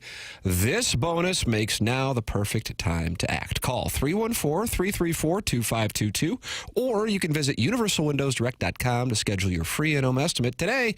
For the last windows you'll ever need, go with Universal Windows Direct, and like me, you'll be saying, I love my windows.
So good. This is nice. It is the morning after, and it's presented to you by Brown and Crouppen. We are in the Mark Hanna Evergreen Wealth Strategies 9 o'clock hour. This Jackson Burkett, he's getting ready for a tournament, and a tournament starts tonight. And Jackson and I are shooting our gambling podcast with Riz of the Riz Show at 11:15. I'm looking forward to being educated. I'm looking forward to hearing who you got winning this tournament. Some pretty dense notes I got. Is that right? Yeah, I was dense. Breaking down film last night. Do you have a breakout team in the tournament? Yeah, tune in to the Spread Zone. Find out. Don't tease us that way. Okay. Wow. But he does have glorious sound that we can play on this program, including Brian Baroni, who was our guest last week, the head coach of SIUE, on his appreciation for the gentleman he is coaching against on Thursday in Wichita, Kelvin Sampson. I respect Coach. I almost played for Coach Sampson. My dad coached against Coach Sampson when I was at Texas A&M. I was a player. He's helped me in the offseason so many times. I respect the heck out of Coach Sampson and Kellen, his son, and his program. I'll shoot him a text for sure. I don't know how business-like they'll be. I've never had to play him, but I respect Coach Sampson so much. He's helped me. A lot of our defense, a lot of things that we have talked about in the offseason, I talked hours with, when we were over COVID, we talked hour and a half, just me and him, about rebounding, defense, program. He has a core four. And his son Kellen and I have gotten to be closer, and he's really helped us this offseason. I talked a lot about a lot of things that we do defensively. So obviously you got to go play. I'm very familiar with his team in terms of out of respect of what they do, and he's probably familiar with me too right now. And it's going to be amazing to go out there in Wichita. Well, Las Vegas doesn't give his team much of a chance at all. As a matter of fact, there is no bigger underdog in the first round of this tournament than SIUE taking on Houston. Doug, what do you think the spread is? Because there's not a chance in hell you looked. 28.5. Holy Mary, Mother of God. You either are the tightest sharp in town or you looked. 28.5. Wow. That's disappointing. ESPN, it's up there. Oh, okay. Doug's a simple man, and he gets things right. I sit there and I log into my offshore book, which, of course, doesn't exist for the purpose of the law. Right. Yeah, it's there it is right there on ESPN.com. That's a big number. That is huge. I like SIU in this one, fellas. I like SIU in this one. You want the 30 points. To cover? Maybe to win the game. Whoa. Yeah. I think this SIUE bunch, I think they're ready. Maybe you can replace me on the spread zone with these kinds of takes. That's the Riz wouldn't know what the hell to do. Yeah, that is. I never like betting those games, like the massive spreads like that, because you're kind of just rooting for the last 3 minutes the team to kind of put in park. Although I did live bet Fairleigh Dickinson at halftime. Oh, did you? You saw it. When they were up 5 or 6 against Purdue, and that was the most fun second half I've ever had in March Madness. I think there is a chance that Houston and also Florida's 28.5-point favorite over Norfolk State, that they kind of coast in the second half. If you get a lead, you don't want your star guys out there in the second half of a game that's already in your pocket. I think these teams are so good that a coast for them is different than a coast for most teams. Do you remember the name of the Fairleigh Dickinson coach who 2 years ago captivated the nation with his folksy sound bites? I could get it if you gave me the initials. T.A. T.A. Tom Allen? No. Tony Allen, Britton Grind, shout out to Ted Memphis. Aaron. Ted Aaron? No. He had an odd head, and I apologize. You talking about me? No, but he was those. I don't want to be so superficial, Yeah, but Martin already played the hide card. Now you're going to play the head card. It's just offensive around here. his hairline went down to his eyebrows. Now we're going there. Oh, I'm the opposite on that, though. Yeah. Timothy Anderson? The White Sox. Yeah. Formerly. T.A. Well, how many other names could it be? Troy Arundel. Troy Arundel? Who the hell is that? He was the coach? Tobin Anderson. Oh, yeah. Coached Fairleigh Dickinson. Okay. Do you know where he's been coaching? Initials, please. Oh, no. He replaced Rick Pitino in Iona. Okay. Well, guess what? Iona said, you got 2 years, and that's not good enough. You're going, Tobin! And they fired him yesterday. Oh, really? Wow. 2 years at Iona. The bar is, we go to the tournament around here.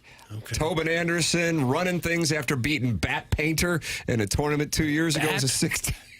I thought his name was Matt. That's what I said. He's wear a suit. Bat. 16 seed. Okay. He gets 2 years at Iona. He's gone. Gone. Okay. Well, where will he go? He'll coach one of these other teams that didn't make the tournament this year. Maybe he goes to Indiana and delights them. I doubt that. Fired from Iona, goes to Indiana. So the bump he got was to leave Fairleigh Dickinson for Iona. That's right. And he got 2 years of runway. Usually a little bigger bump than that for a tournament. It does go to show, though, like, just because a guy wins 1 or 2 games in the tournament doesn't necessarily mean. It is.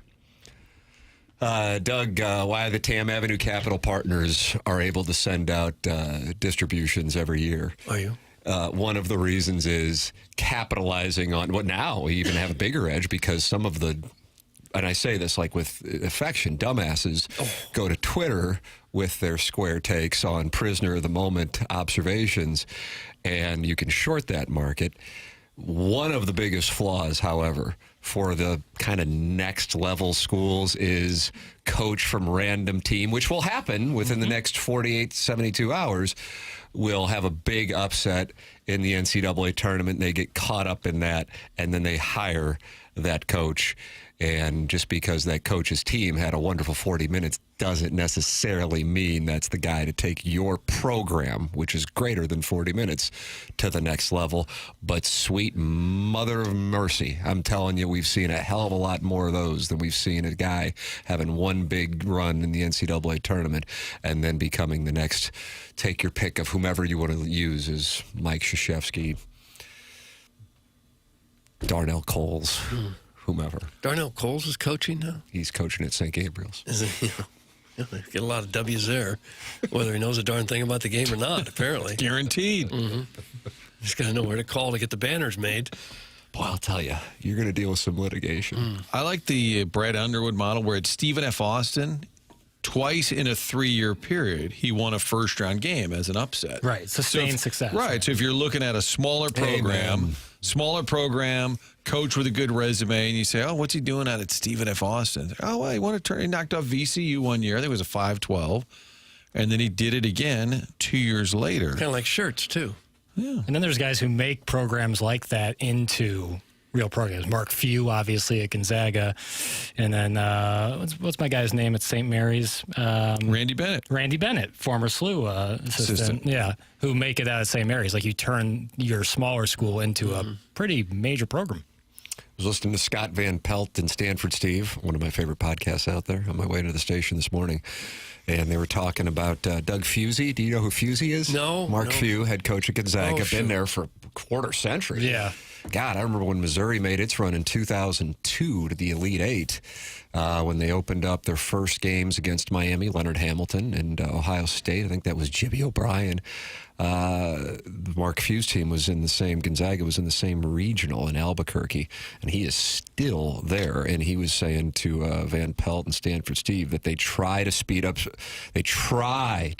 St. Mary's when they play them. They played them 3 times this year. And he goes, you just can't speed that team up. And then that takes us full circle to Dwake. Because here's a team that wants to slow it down. The over-under is 132.5 points against Missouri.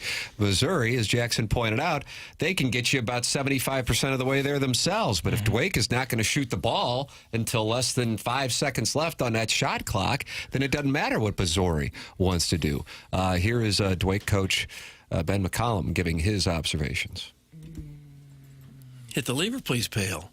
And to be quite honest, just don't pay attention to it because it really doesn't help anything. And I think our guys will stay focused. They know I'm focused. They know I don't have a divided heart. We're going to keep fighting, and we're going to see what we can do in this NCAA tournament. It's the nature of the beast, but you have to keep your heart where it belongs. I know that a lot of coaches in this profession are on this fast track, just like a lot of players. And I still think at the end of the day, there's a humility and a genuineness that wins at an elite level.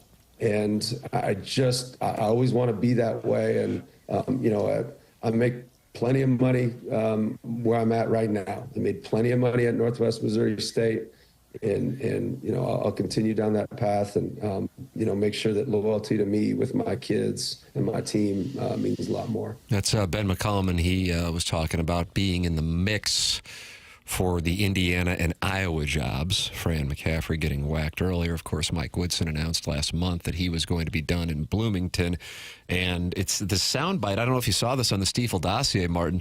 It says Drake coach Ben McCollum sat down with deputy grifter Dan Dockich. Deputy grifter? He's the deputy grifter? He's one of a large number of Why deputy just a grifters. deputy and not he's a not sheriff? like chief. He's not like the chief grifter. Who's the chief grifter? Whitlock. So there is an actual hierarchy. There's a breakdown In terms of sports, yeah. You kind of slip that in on the back page as just a little anecdote. You got to read that Stiefel dossier. Yeah, there's Easter eggs in there. There's Easter eggs in the Stiefel dossier. Easter eggs. Yeah, Dan I Dockich. apologize for not noticing that earlier. Yeah. Dan Dockich. Deputy grifter Dan Dockich. Yeah, he's not in charge, but he's one of the deputies. He's been deputized. Grifter. So he sat down with Ben McCollum. Can I ask you what makes him a deputy grifter? The Tamar I'm Bates not thing. all alone. that familiar with his work. The Tamar Bates thing alone was the epitome of grift. He knew he was. So what's the Tamar Bates thing? 'Cause I'm sure some in the audience, and by some I mean a good number, might not be familiar. Sure. Dan Dockich tweeted like a year ago that he knew this was when Mizzou was doing really poorly. And so he said, I knew Tamar Bates as soon as he walked into the locker room in Indiana. That he wasn't going to be a guy to impact. He thought he owned the place and he wasn't going to be a very good basketball player. Fast forward a year, and he quote tweeted and said, "I still stand by this, despite Tamar Bates being outstanding." And that alone, that's just like he knew what he was doing. He was rage bait for Mizzou fans and poking the bear a bit. Yeah. Well, when I hear grifter, I think of someone getting money in some illicit way. Well, it seems like build the brand. So his brand is to get attention. Now you know the name Dan Dockich. You probably didn't know it beforehand. I know it before. He's been around a long time. Sure, but for people like me, younger folks, I'd never heard of him before, but now I know his name. So Deputy Grifter. He doesn't go by that. He's been deputized. Okay. That'd be a great horse name. Deputy Grifter on the outside. That's a good Deputy horse Grifter. I got stuck on 7-2 with Jackie's pondering question that was, you guys have time here in the 10 o'clock hour maybe to visit this. At this point in the Blues season, what do you think would make fans excited for the future? And what would send them down the other path where their trust turns into real frustration? I kind of like that. It's a mind bender. The look on Jackson's face when I looked over, it reminded me of my children when I caught them BSing me. That's what that look. I'm just telling you what I saw. Now that doesn't mean that you're BSing me. No. I'm just telling you that's the facial expression I get. Is it a bad question? No, it's interesting. I want the live stream. That's not good. Now Jackson's picking up reads. I'm picking up reads on Jackson's. Jackson's picking up reads on mine. I want the live stream when you were putting these together. I feel like if you don't smoke cigarettes, I feel like you're sitting in there. Like McConaughey. And, I looked at the dossier around 5:30, and much like my hairline, it was empty. That's right. And Jackson has a self-conscious thing that if that dossier squares are not full of words, he has not done his job. I stock it like a vending machine. And it's your choice. You can put C4, have a Twix bar. C6, have a Blues question. Okay. 8-2.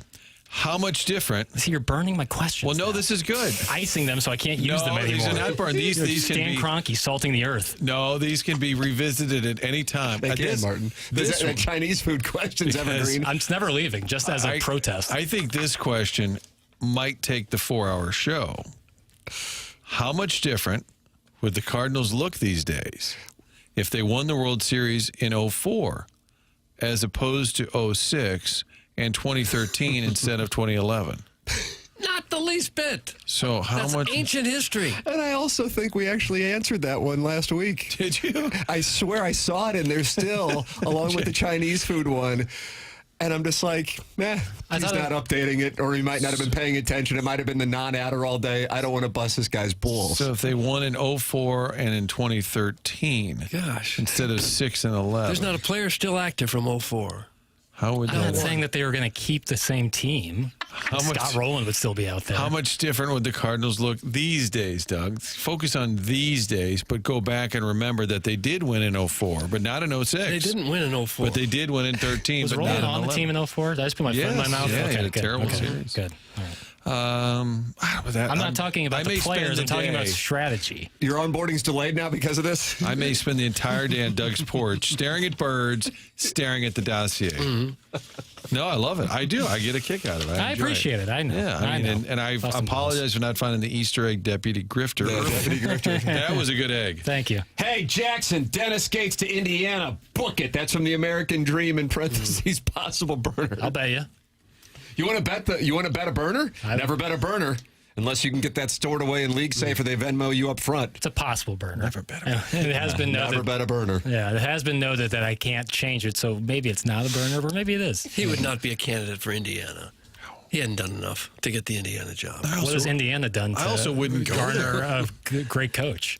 So Brian Henson says, he goes, honestly, I don't know why anyone would want the IU job. It's a toxic fan base. Thanks. Yeah. That's from hashtag Drake first, hashtag Tech second, hashtag Beakers third, and always hashtag free perk. Sincerely, the #1 Asian intern, Brian Henson, possible burner. Also, Dockich is a genuinely bad person. Boy, Brian Henson. Wow, there's a lot of ground covered there. That's why he's been deputized. Who's the deputy Asian #2 intern? Is there? Probably not. If Henson's #1 Asian intern, is there a deputy? I don't want to make assumptions or. Okay.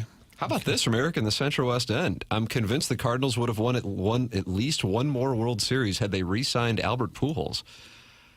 I'm an Eric in the Central West End fan, but I could not disagree more with that. Like 12 and 13, would they have immediately? Hell no. He had a couple big years out there. But you wouldn't have had Waino or Yachty, right? You wouldn't have had Beltran and Berkman. I don't know. I just disagree with that. I mean, I know Berkman was on the 11 team, but he stuck around at 12. I don't know. I think that was one of the greatest breaks ever that the Angels and Artie Moreno overpaid because he's like a 18-year-old that announces they have an announcement, or a ball writer that starts off a tweet with some personal news, loves the attention. Stop. Right in Tulsa. He did have, he had years in 2014, he drove in 105 runs. In 2015, 40 homers, 95 RBIs. Yeah, and how much time of that was spent playing defense, which he could not do anymore. He had to be a DH. He was still a very good DH for I 4 or 5 years. understand, but in the National League, he wouldn't have been able to do that. So he would have been rendered useless. I don't know if he was completely unable to play first base or not. His feet were real bad at that point. Yeah. I mean, that was... Well, they weren't so bad that he couldn't still hit. But he couldn't play defense. Well, so he couldn't have played. I don't know. I don't know. I would think if he can hit that well and drive in that many runs, he could probably move a little bit to play first base. Well, Jackson wins. It prompted that discussion. There you Did go, it not? Jackson. Do you feel like the big winner? No, I don't. Maybe we tune in. Oh, no. Come on, buddy. I don't feel like the big winner. Why? What? You're still mad at me? He's mad at me. I feel like I'm at a high school party and they open the closet for 7 minutes in heaven and everyone's laughing at me. Oh, that goes back to the opening song, Boof, from Teen Wolf, where Michael J. Fox and Boof were playing 7 minutes in heaven. Yeah, fun. full circle. I enjoy the dossier. I mean, I spend the rest of the day just flipping through. Grifter Dan Dockich. What's that text? I'm also Hold on. We're not in 10-2, are we? We should be. Can Chinese food be ordered by a single person? It's not leaving. That one. It's not Did you leaving. guys ever? Did you clowns ever get into it? No, and honestly, at this point, I don't even want to talk about it. No, I won't. That's the worst question I've ever seen. Why would a single person not be able to order Chinese food? It's a cost thing. Cost and balance of meal. Cost? Cost and balance of meal, Doug.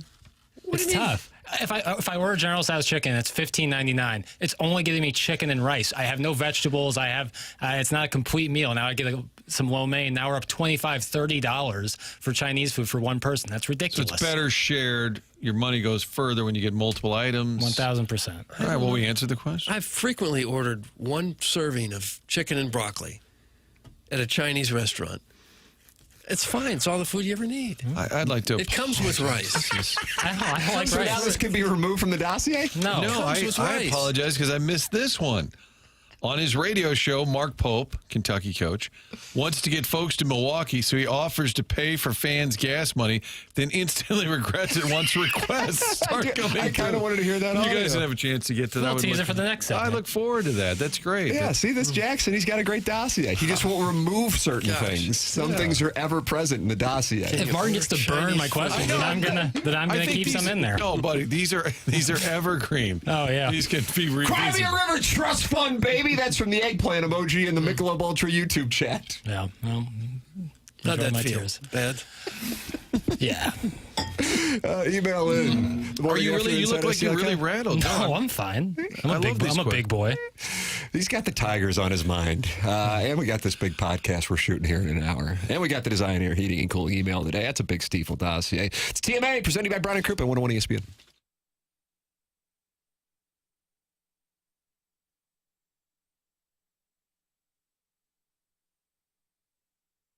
Tim McKernan here for Stewart's American Mortgage. Over the years with TMA advertisers, we have been able to get them to set it up so that they give you specific numbers for you to have direct access.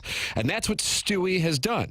He gives out his personal cell phone. What else? Better access could you get than that? 314-324-4440. If you are someone who's looking to purchase a home, refinance, or if you were looking to consolidate some of your ugly credit card debt, maybe you don't know exactly what direction to go to do any of these things. Well, that's where Stewie from Stewart's American Mortgage comes into play, with both giving out his phone number of 314-324-4440. And again, that's his personal cell phone number, or just Googling the Bagel Loan. What's the Bagel Loan? If you borrow $200,000 or more, there's no underwriting fees, no appraisal fees, no title fees, no lender fees, and no closing costs. Stewie's your guy. Here's his number. It's his personal cell phone number, 314-324-4440, or you can Google the Bagel Loan.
This is Action Jackson with the Sports Center update. It's driven by Johnny Londoff Chevrolet and Johnny Londoff Autoplex. The Pacers defeat the Timberwolves last night, 132-130. Ain't no stopping Obi Toppin with 34 points and 10 rebounds. Those are their Sports Center update. Driven by Johnny Londoff Chevrolet and Johnny Londoff Autoplex. See them at Londoff.com. Chevy, together we drive. Are you kidding me?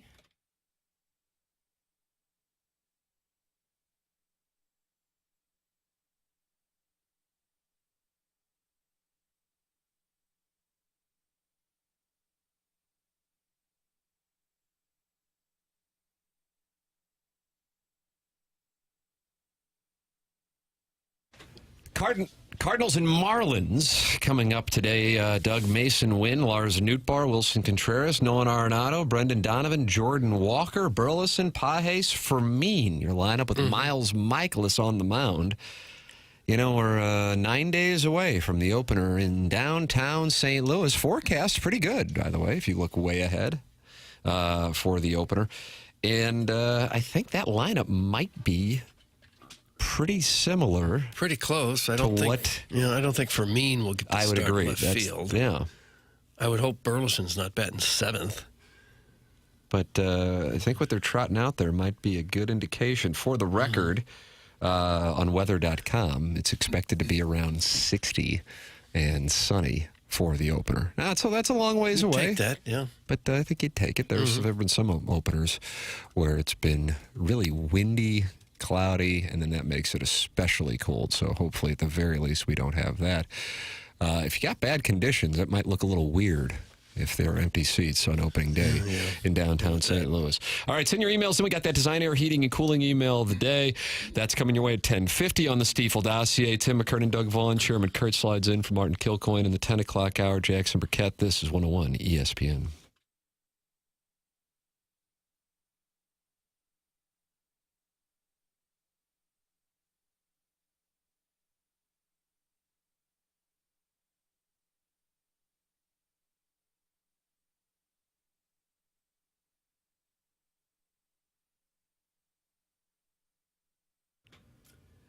TMA is brought to you by St. Louis-based Stiefel, a leading wealth management and investment banking firm. Stiefel is the firm where success meets success and has been since 1890. That's how they said it back then. They put the "and" in there. 18 and 90. Founded in downtown St. Louis in 18 and 90.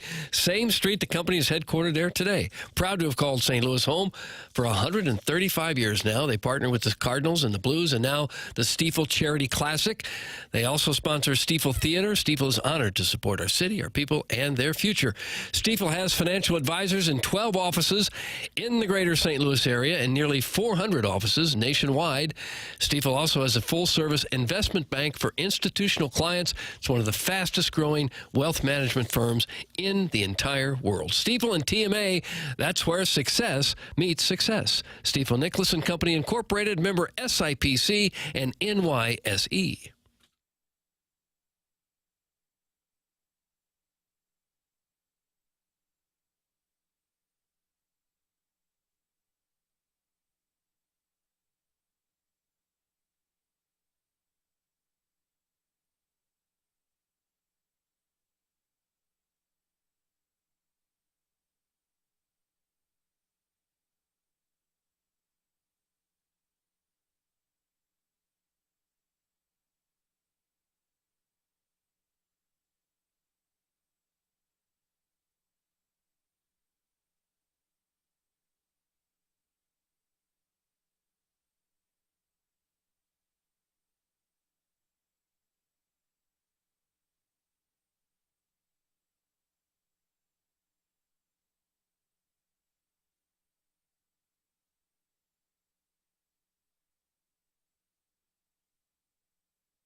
you my boy, and embrace they lost their poise. Now if you're from St. Louis, gonna make some noise, Yeah, this gets you fired up for the campaign, doesn't it? So excited now. Wasn't before, but I am now. It's the power of music. How would the Cardinals be different if they kept Adrian Chambers on the team? We were still on the club. This is TMA. It's 101 ESPN and YouTube.com/TMA. STL. St. Charles has just asked this question. Hey, that's his name. You see it up there on the YouTube chat? St. Charles. Yeah. It's the picture of the Nebraska bowling coach that Plowsy used to have as his avatar. It says best Chinese food in the Central Corridor. He wants to know what it's like in the Central Corridor. Jackson, would you like to answer? I can't understand. Kate Zone. Excuse me? Kate Zone. It's a Szechuan place. What's the nice place? PJ. What's it? PF Chang's. PF Chang's in That's Chesterfield. a nice place. Yeah. Well, and for Chinese food, it's a nice restaurant. Olive Garden, good for Italian. It's about the dunk on you, and I'm just It's warming probably you the up. nicest Chinese food in town. Wow. Good pizza, Domino's. What's better? Oh, hell's about to break. Someone make like a black and white graphic of Doug with that quote under it. What's better? What's better? That's right. Almost any place that's open. Oh, baloney. Have you ever eaten there? Yes, I don't mind P.F. Chang's, but the nicest? Probably the nicest Like, what do Chinese you mean, restaurant like in best town. or like the restaurant, the setting, the dining area? It's kind of somewhat upscale. Yeah, I mean, I get what you're saying there, but no, A lot I of would Chinese not. restaurants are a little hole in the wall, greasy spoon type takeout places, but there are places like I'm telling you, Kate Zone is like way better. Oh, I don't know. I think that's an Have the, elitist attitude. have the sweet and sour pork and then tell me. Don't tell me what to have. Come over to 63109. Let me take you to Bo Fung. Bo Fung. Yeah. And what do you get there? I like the little pot stickers. Is that what they are? Yeah. Gyoza? I like PF What, Chang's. pot stickers not making out to Gyoza, Seckman? Bill. I didn't even know what sushi was till I was like 19 years old. Oh, Lord. I'm sticking with PF Chang's. Hey, you and Mark It's Davis. Good. Yeah. You can It's see good. Davis there. I don't mind it. Lettuce wraps. Once you enjoy your PF Chang's, you can get your teeth cleaned at 100 West Dental with Dr. Brandon Pryor. 100westdental.com. Now, I want to make this clear. Crystal, I understand. Dr. Brandon Pryor understands. Nobody wants to go to the dentist. Everybody understands that. We all understand that. But for your health, it's not just about your teeth. Poor dental health can impact the rest of your body's health. And perhaps people separate the two because of the way insurance is set up, but that is not the way the human body works. Furthermore, if you don't have dental insurance, that's not a problem. The membership plan aids in the cost of dental work for those who do not have dental insurance. You can schedule right now with no phone call to get in at 100 West Dental by going to 100westdental.com. Just check the calendar online for availability, and you book right then and there. If you're interested in Invisalign, you mention my name, and you get $1,000 off Invisalign at 100 West Dental. On the fence about Invisalign, they have a digital scanner that can show you a simulation of what it'll look like before you even go through with it. It is 100westdental.com. Email in for the Design, Air, Heating, and Cooling email of the day. Are you on Doug's side of PF Chang's, or are you condescending like Jackson? That's a nice way of framing it. And dismiss Doug out of pocket because he didn't go to Horton Watkins? If so, email in the morning after at InsideSTL.com. Design, Air, Heating, and Cooling email of the day. BK and Ferrari will come up after this program. This is TMA, presented to you by Brown and Crouppen on 101 ESPN.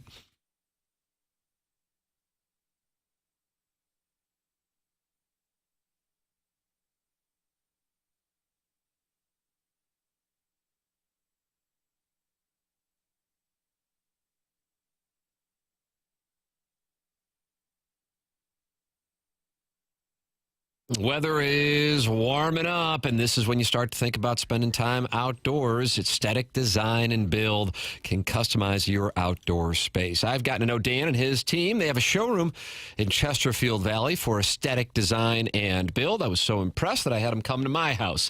It's aestheticdesignandbuild.com, or you can call 636-532-5008. They have a strong referral base from customers who have had great experiences with them at Aesthetic Design and Build over the years. And for the most part, if someone has used Aesthetic Design and Build for one project, when they move or buy another home, they use aestheticdesignandbuild.com for that project as well. It's aestheticdesignandbuild.com, or go and give them a call at 636-532-5008. Start getting the outdoor space taken care of now, so when we have consistent warm weather, you get to enjoy what Aesthetic Design and Build did for you. Online at aestheticdesignandbuild.com. Let them know I sent you their way at Aesthetic Design and Build.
This P.F. Chang's thing has caused World War III in both the Michelob Ultra YouTube chat and also the Air Comfort Service text line. Big Tough says, yeah, P.F. Chang's the damn chain restaurant. So what? It's authentic as Panda Express. Oh, it's a whole another level ahead of Panda Express. He must not have been to either one to make a stupid statement like that. Wow, Big Tough. I don't think I've ever had P.F. Chang's, Doug. Do you want to go? Sure. Oh, wow. Yeah. I'll take the General Tso's chicken and waffle fries to wash them down, if you please, sir. Okay. Oh, it's very good. It's really very good, Chinese food. You know how to use chopsticks? No. You got to get that finger I've tried, dexterity but going. I'm usually too hungry to deal with it, and I just go right for the fork. This is the audio that I've been wanting to hear. So I don't understand. So the head coach of Kentucky, Mark Pope, wanted to try to get Big Blue Nation to Milwaukee. I don't think that's really a problem. They travel everywhere. Mm-hmm. Yeah, Big Blue Nation. So, this is his first year as head coach. Maybe he doesn't get that. I don't know. But here's, Doug, here's what he... Oh, I'd love to hear what he had to say. I'm going to say something I'm going to regret, but it's only a 7-hour drive. If anybody's having trouble with gas money, hit me up. Let's go. Let's get all BBN out there. I'm not going to tell you how to hit me up because I'm nervous about how many people are about to hit me up. I had this ridiculous notion one night after a game to buy everybody that was left in the arena ice cream. It cost me a little bit more than I anticipated. But it's all family, baby. It's all family. Let's go. Yep. That was not a good call on my part. My executive assistant just handed me a phone, and there's a whole slew of emails coming to the office. Hi, I'm Jack. I won't say the last name, and a student here at UK. I'm in Florida currently for spring break, so I got to pay for gas from Florida all the way to Milwaukee. Let's go to gas money for Milwaukee. This is going to not go well. I can already tell this is not going well.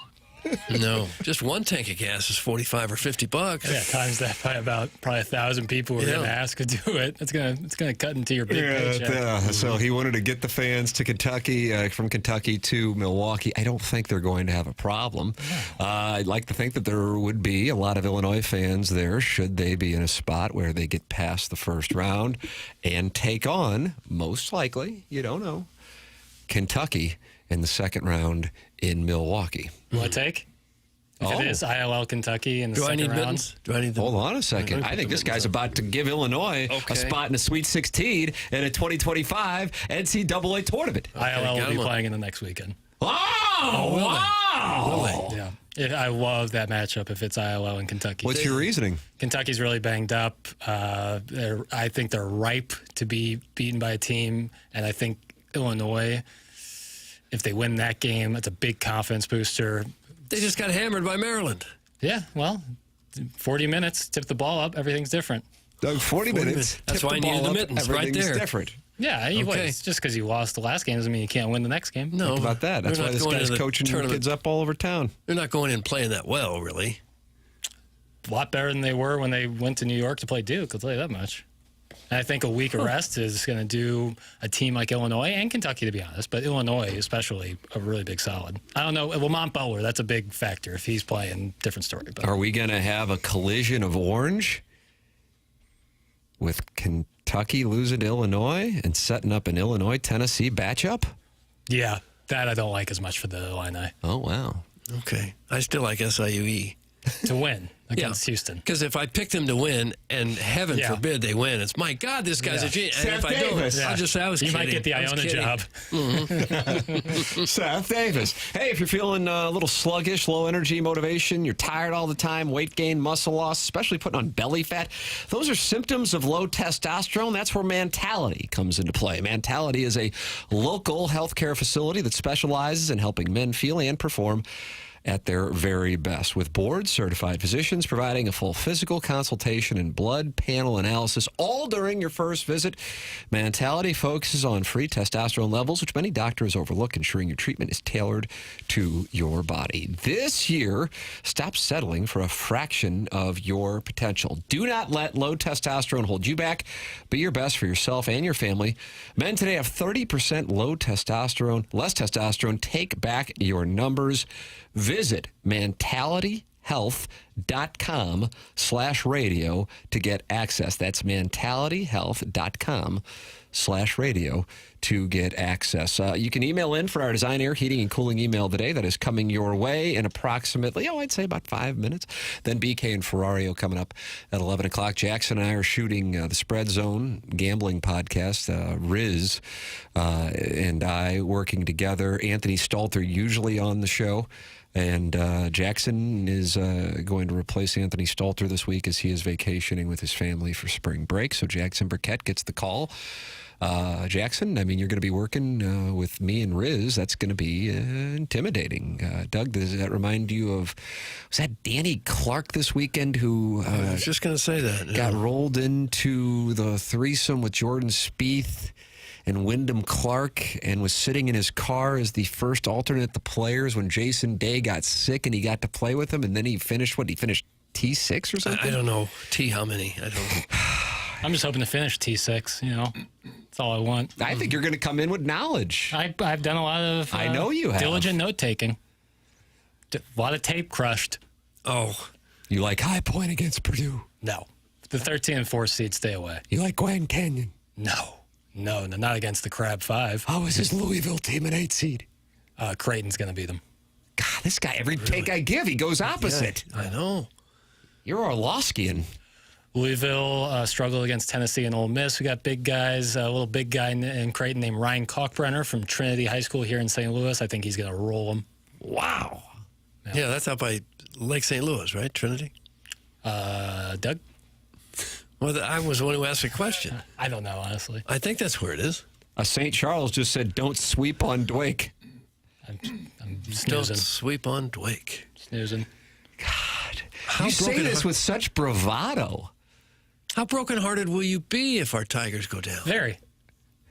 Very. And who's doing the show on Friday? Would you be able to answer the bell? You wouldn't be able to answer the bell? Of course well, I'll me be and here. Martin are off. Okay. And if Jackson is crushed by what takes place in Wichita the night before, and can you imagine the text inbox on Friday? There'll be hell to pay. Mm-hmm. There will be hell to pay. Somehow you'll pull yourself up by the I'll bootstrap. wake up at whatever crap hole hotel I'm staying at in Wichita, and I'll just go right in and take a look. Yeah. And see what's doing and see how you're doing. Doug might just be reading power rankings from 7 to 11. Yeah, it's going to be tough. I talk a lot of smack, though, so if it goes poorly, I deserve it. I'm just so surprised you're this confident, but I'm glad to hear it because I know you know ball. This guy knows ball, though. I know. The only thing worse than a Mizzou loss would be if your garage door didn't go up or down. Yeah, I guess you're right. But you can fix that with a call to Schaefer Door at 636-782-3608. You weren't ready for the phone number, and so you didn't write it down. So here it is again, 636-782-3608. Easier to remember the website at SchaeferDoor.com. Only one app in Schaefer, SchaeferDoor.com. They service all kinds of garage doors for service and new installs with LiftMaster. They'll get you the quickest response time when you've got a problem. LiftMaster garage door openers are strong, quiet, and versatile. They also have that special Monday morning standby service at Schaefer Door for those doors that break over the weekend. They service commercial doors as well. If you run a business or a warehouse with big, tall doors, Schaefer is experienced in those types of jobs also. They're big enough to get any kind of job done, small enough that you actually talk with a person when you call them on your phone. And the service techs are not commission-based, so they will not try to sell you something that you don't need. The website again, SchaeferDoor.com. Schaefer Door is a LiftMaster partner. Jackson, Drake is the best Valley team since that 2018 Loyola Chicago team. That's from Sniffin' Holes. Wichita State had a really good team a few years back. Remember weren't they undefeated for 30 that was, I think we're going a decade back there. Probably, at least, yeah. Greg Marshall days. What was that guy's name? Ron White? No, that's the comedian. No, Ron. Initials?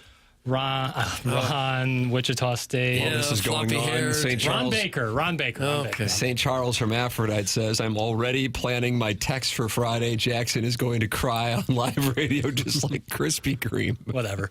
Fred Van Vliet was also on that team. Still in the league, making big money. Shout out to Fred Van Vliet. Was he an NBA champion with the Raptors? He was. I don't know. Mm-hmm. We got that Design Air Heating and Cooling email today coming up. This is TMA 101 ESPN.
This is Action Jackson with the Sports Center update, driven by Johnny Londoff Chevrolet and Johnny Londoff Autoplex Blues and Predators tonight, right here on 101 ESPN. Pregame at 6 p.m., puck drop at 7 p.m., right here on 101 ESPN. That was their Sports Center update, driven by Johnny Londoff Chevrolet and Johnny Londoff Autoplex. See them at Londoff.com. Chevy, together we drive. Are you kidding me?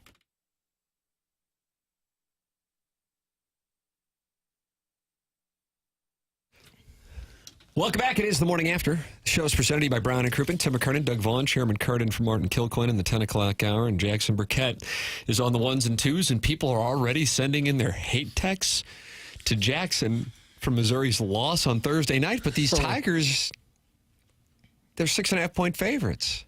I know. You think that's going to stay there? It's Tuesday. You think I'm going to remember these texts come Thursday or Friday? No, Crazy? I wouldn't. Whatever. If you don't have a team to root for, it seems I can't possible. say what I want to say. It does seem possible that Mizzou. It's the musical thing again. Yes, it's possible that Mizzou could run Drake right off the court. Yeah, that's what I'm kind of thinking will happen. You know, that's live and out. I don't mean to sound like brash about it, but like people are like the contrasting styles. They'll slow you down. Missouri, they're the better team. Las Vegas has the over-under at 132.5. That is an alarming number. Yeah, because Drake won't score that much. Wow. Oh, but when Mizzou gets rolling, yeah, they're as good as anybody. Yeah, they can put up a lot of points. I mean, to give some semblance of context, I guess I'm doing this math on the fly, but I went to St. Louis U High, so I can. That means Las Vegas is expecting a 69, 64-ish, 69, 63-ish game, given the spread and then the point total. Yeah. I mean, Missouri scores over 70. When is the last time Missouri? I went and looked. Missouri has only gone under that total in all of their games this year twice. Yeah. So maybe they think Dwake's going to really, really, really slow these Gers down. They have vested interest in it, so I have to respect that. But that would surprise me personally. I would bet that over, but I don't want to be, whether we go to Wichita or not, whether I'm sitting there watching Missouri play and be pulling for Drake to score. I just have to sit there. And if you go back to the last 8 games Mizzou's had against mostly better competition than Drake, they've scored 110, 85, 101, 93, 84, 83, 85, 81 points. Yeah. Doug, are you starting to think about shipping that bankroll on the over and parlay it with the Blues making the playoffs and get that place in Huntley you've had your eye on for years? Yeah. I could use a second home. 5 miles from you. I could go from back and forth. I could winter in Sunset Hills in the south and then go up to Huntley for the summer months. Guys, the Valley is due for a deep run. It's been since 2021. Bennett Sturtz will be the best player on the court. He's as good as anybody in college hoops. That's from Sniffin' Hole. He's so good that most of us hadn't heard of him before now. Jackson's just shaking. He's not as good as Cooper Flagg. It's time for the Design Air Heating and Cooling email of the day. Happy Tuesday, lads. Before I get to my one question, let's give a celebratory huff of the air duster for Festus. He's been listening since 5:30 a.m., getting ready for a show that starts at 7. TMA is no doubt the Napoleon Dynamite of morning radio. Take a bunch of nobodies from HD2 radio, keep a Jeffco-style budget, but let them run free with the content they put out. That's how you turn this show into the greatest cult classic of our generation. Dougie gives off some strong Kip vibes. You know he's got a LaFonda in his life somewhere. I don't know what that means. Got to give some stick taps to Chaser. You can tell in his voice he's fighting with everything he's got. Hopefully the Blues can rally around him and show some of that Kelly Chase fight down the stretch. Cheers, my cousin Vinny. God bless. My cousin Vinny. Jackson's been acting a little off lately. I've noticed a change in his demeanor ever since you guys returned from spring training. I bet he subconsciously misses bunking up with Doug and Kilcoyne. No chicks, just a couple dudes taking each other's medicine without asking and sleeping with their faces smashed directly into a pillow. I guarantee Jackson can't stop daydreaming about standing in Martin's lukewarm leftover shower puddle either. Or maybe he's reliving that fleeting moment when Doug briefly considered joining him in the hot tub. I didn't. No funny business, just a svelte topless grandfather and his much younger coworker shooting the breeze with the Jets on full blast in South Florida. Perhaps Jackson is still daydreaming about Doty bending over to plug in some extension cords, or how good Marmol's strategic beard would feel rubbing up against the nape of his neck. How else do you explain the fact that he didn't even know the NCAA tournament starts tonight? Based on that faraway look in his eyes, this is no ordinary ADHD brain fog. Jackson is clearly suffering PTSD flashbacks to that hybrid he duffed on the 17th fairway. The only thing that can bring our boy back to reality is when the Tigers send the Bulldogs to the pound for the old Yeller treatment. Ship the over. Mizzou beats Drake by 30, and Dennis Gates asks for Jackson's hand in marriage during the post-game celebration. Oh, no. That's from the JV golf coach. JV golf coach. And finally, you talk about the tournament, and you got the Billikens who travel to Arkansas State in the NIT because they missed the big dance after losing to Loyola Chi. That's Chi, like Sigma, Chi, period, like the dot. Meanwhile, in Dayton, you got the play-in games with North Carolina, who Libby Jack Virgin Yuppie Camboy says shouldn't be in a tournament, full stop. But that don't matter to Victoria Ratliff, who presumably ditched her hot mess of a family as she watches her Tar Heels while lit up on wine in Lorazepam from the nearest bar with True TV while shouting Buddhism on every call that doesn't go her way. And then you got Missouri, who faces Drake on Thursday. His Libby Jack's not worried because he's double dosing his Adderall this week. But his hole will be tight when they're down at halftime, while his emotionally over-leveraged ass is stuck chatting with a bunch of older men who are tuned into his Camboy feed. Why are all these emails about me? Let's say Missouri's down 10 at the half, and you got all these Hoosiers. In the YouTube chat attacking you. How are you going to handle that? It's going to test my will. And you're not getting anything for this. No, not even a little. This takes me back to the diaper in Jamaica. I actually think it cost me for the month of StreamYard I'll have to buy. Apparently, Libby Jack won't be pounding Zimas because he doesn't know what Zima is. Zima is a citrus lemon lime flavored alternative to beer that was heavily marketed to yuppies in the early to mid 90s, but was more of a punchline than anything else, like Schmidt's gay, except that commercial was real. Ours is the type of presentation where a wacko from the wealthier side of Manchester feels free to drop in at any time and declare Libby Jack is the Antichrist, full stop, and then regale us with tales of how cocaine led to MILF action on his American Legion baseball team as one of his 18-year-old teammates slept with the manager's wife. Always a treat to hear Chaser on the program, even when he's less than 100%. Keep fighting, brother. We love you. That's from Buck Swope, and that's what we have. Swope with the the design, air, heating, and cooling meal today. What you got? Swope was good, as always, but I kind of like JV golf coach a little more. Yeah, I did Just a too. little bit. Yep. JV golf coach. Yeah, JV golf coach. JV Golf Coach is won the design, air, heating, and cooling email today and takes a 1-goal lead on the self-made stay-at-home Ladue mom. BK and Ferrari are coming up next. For Jackson Burkett, for Chairman Kurt, for Martin Kilcoyne, for my brother Kevin, and for Douglas Elvin Vaughn, I'm Tim McKernan. This has been The Morning After, presented to you by Brown and Crouppen on 101 ESPN and the TMA STL YouTube channel.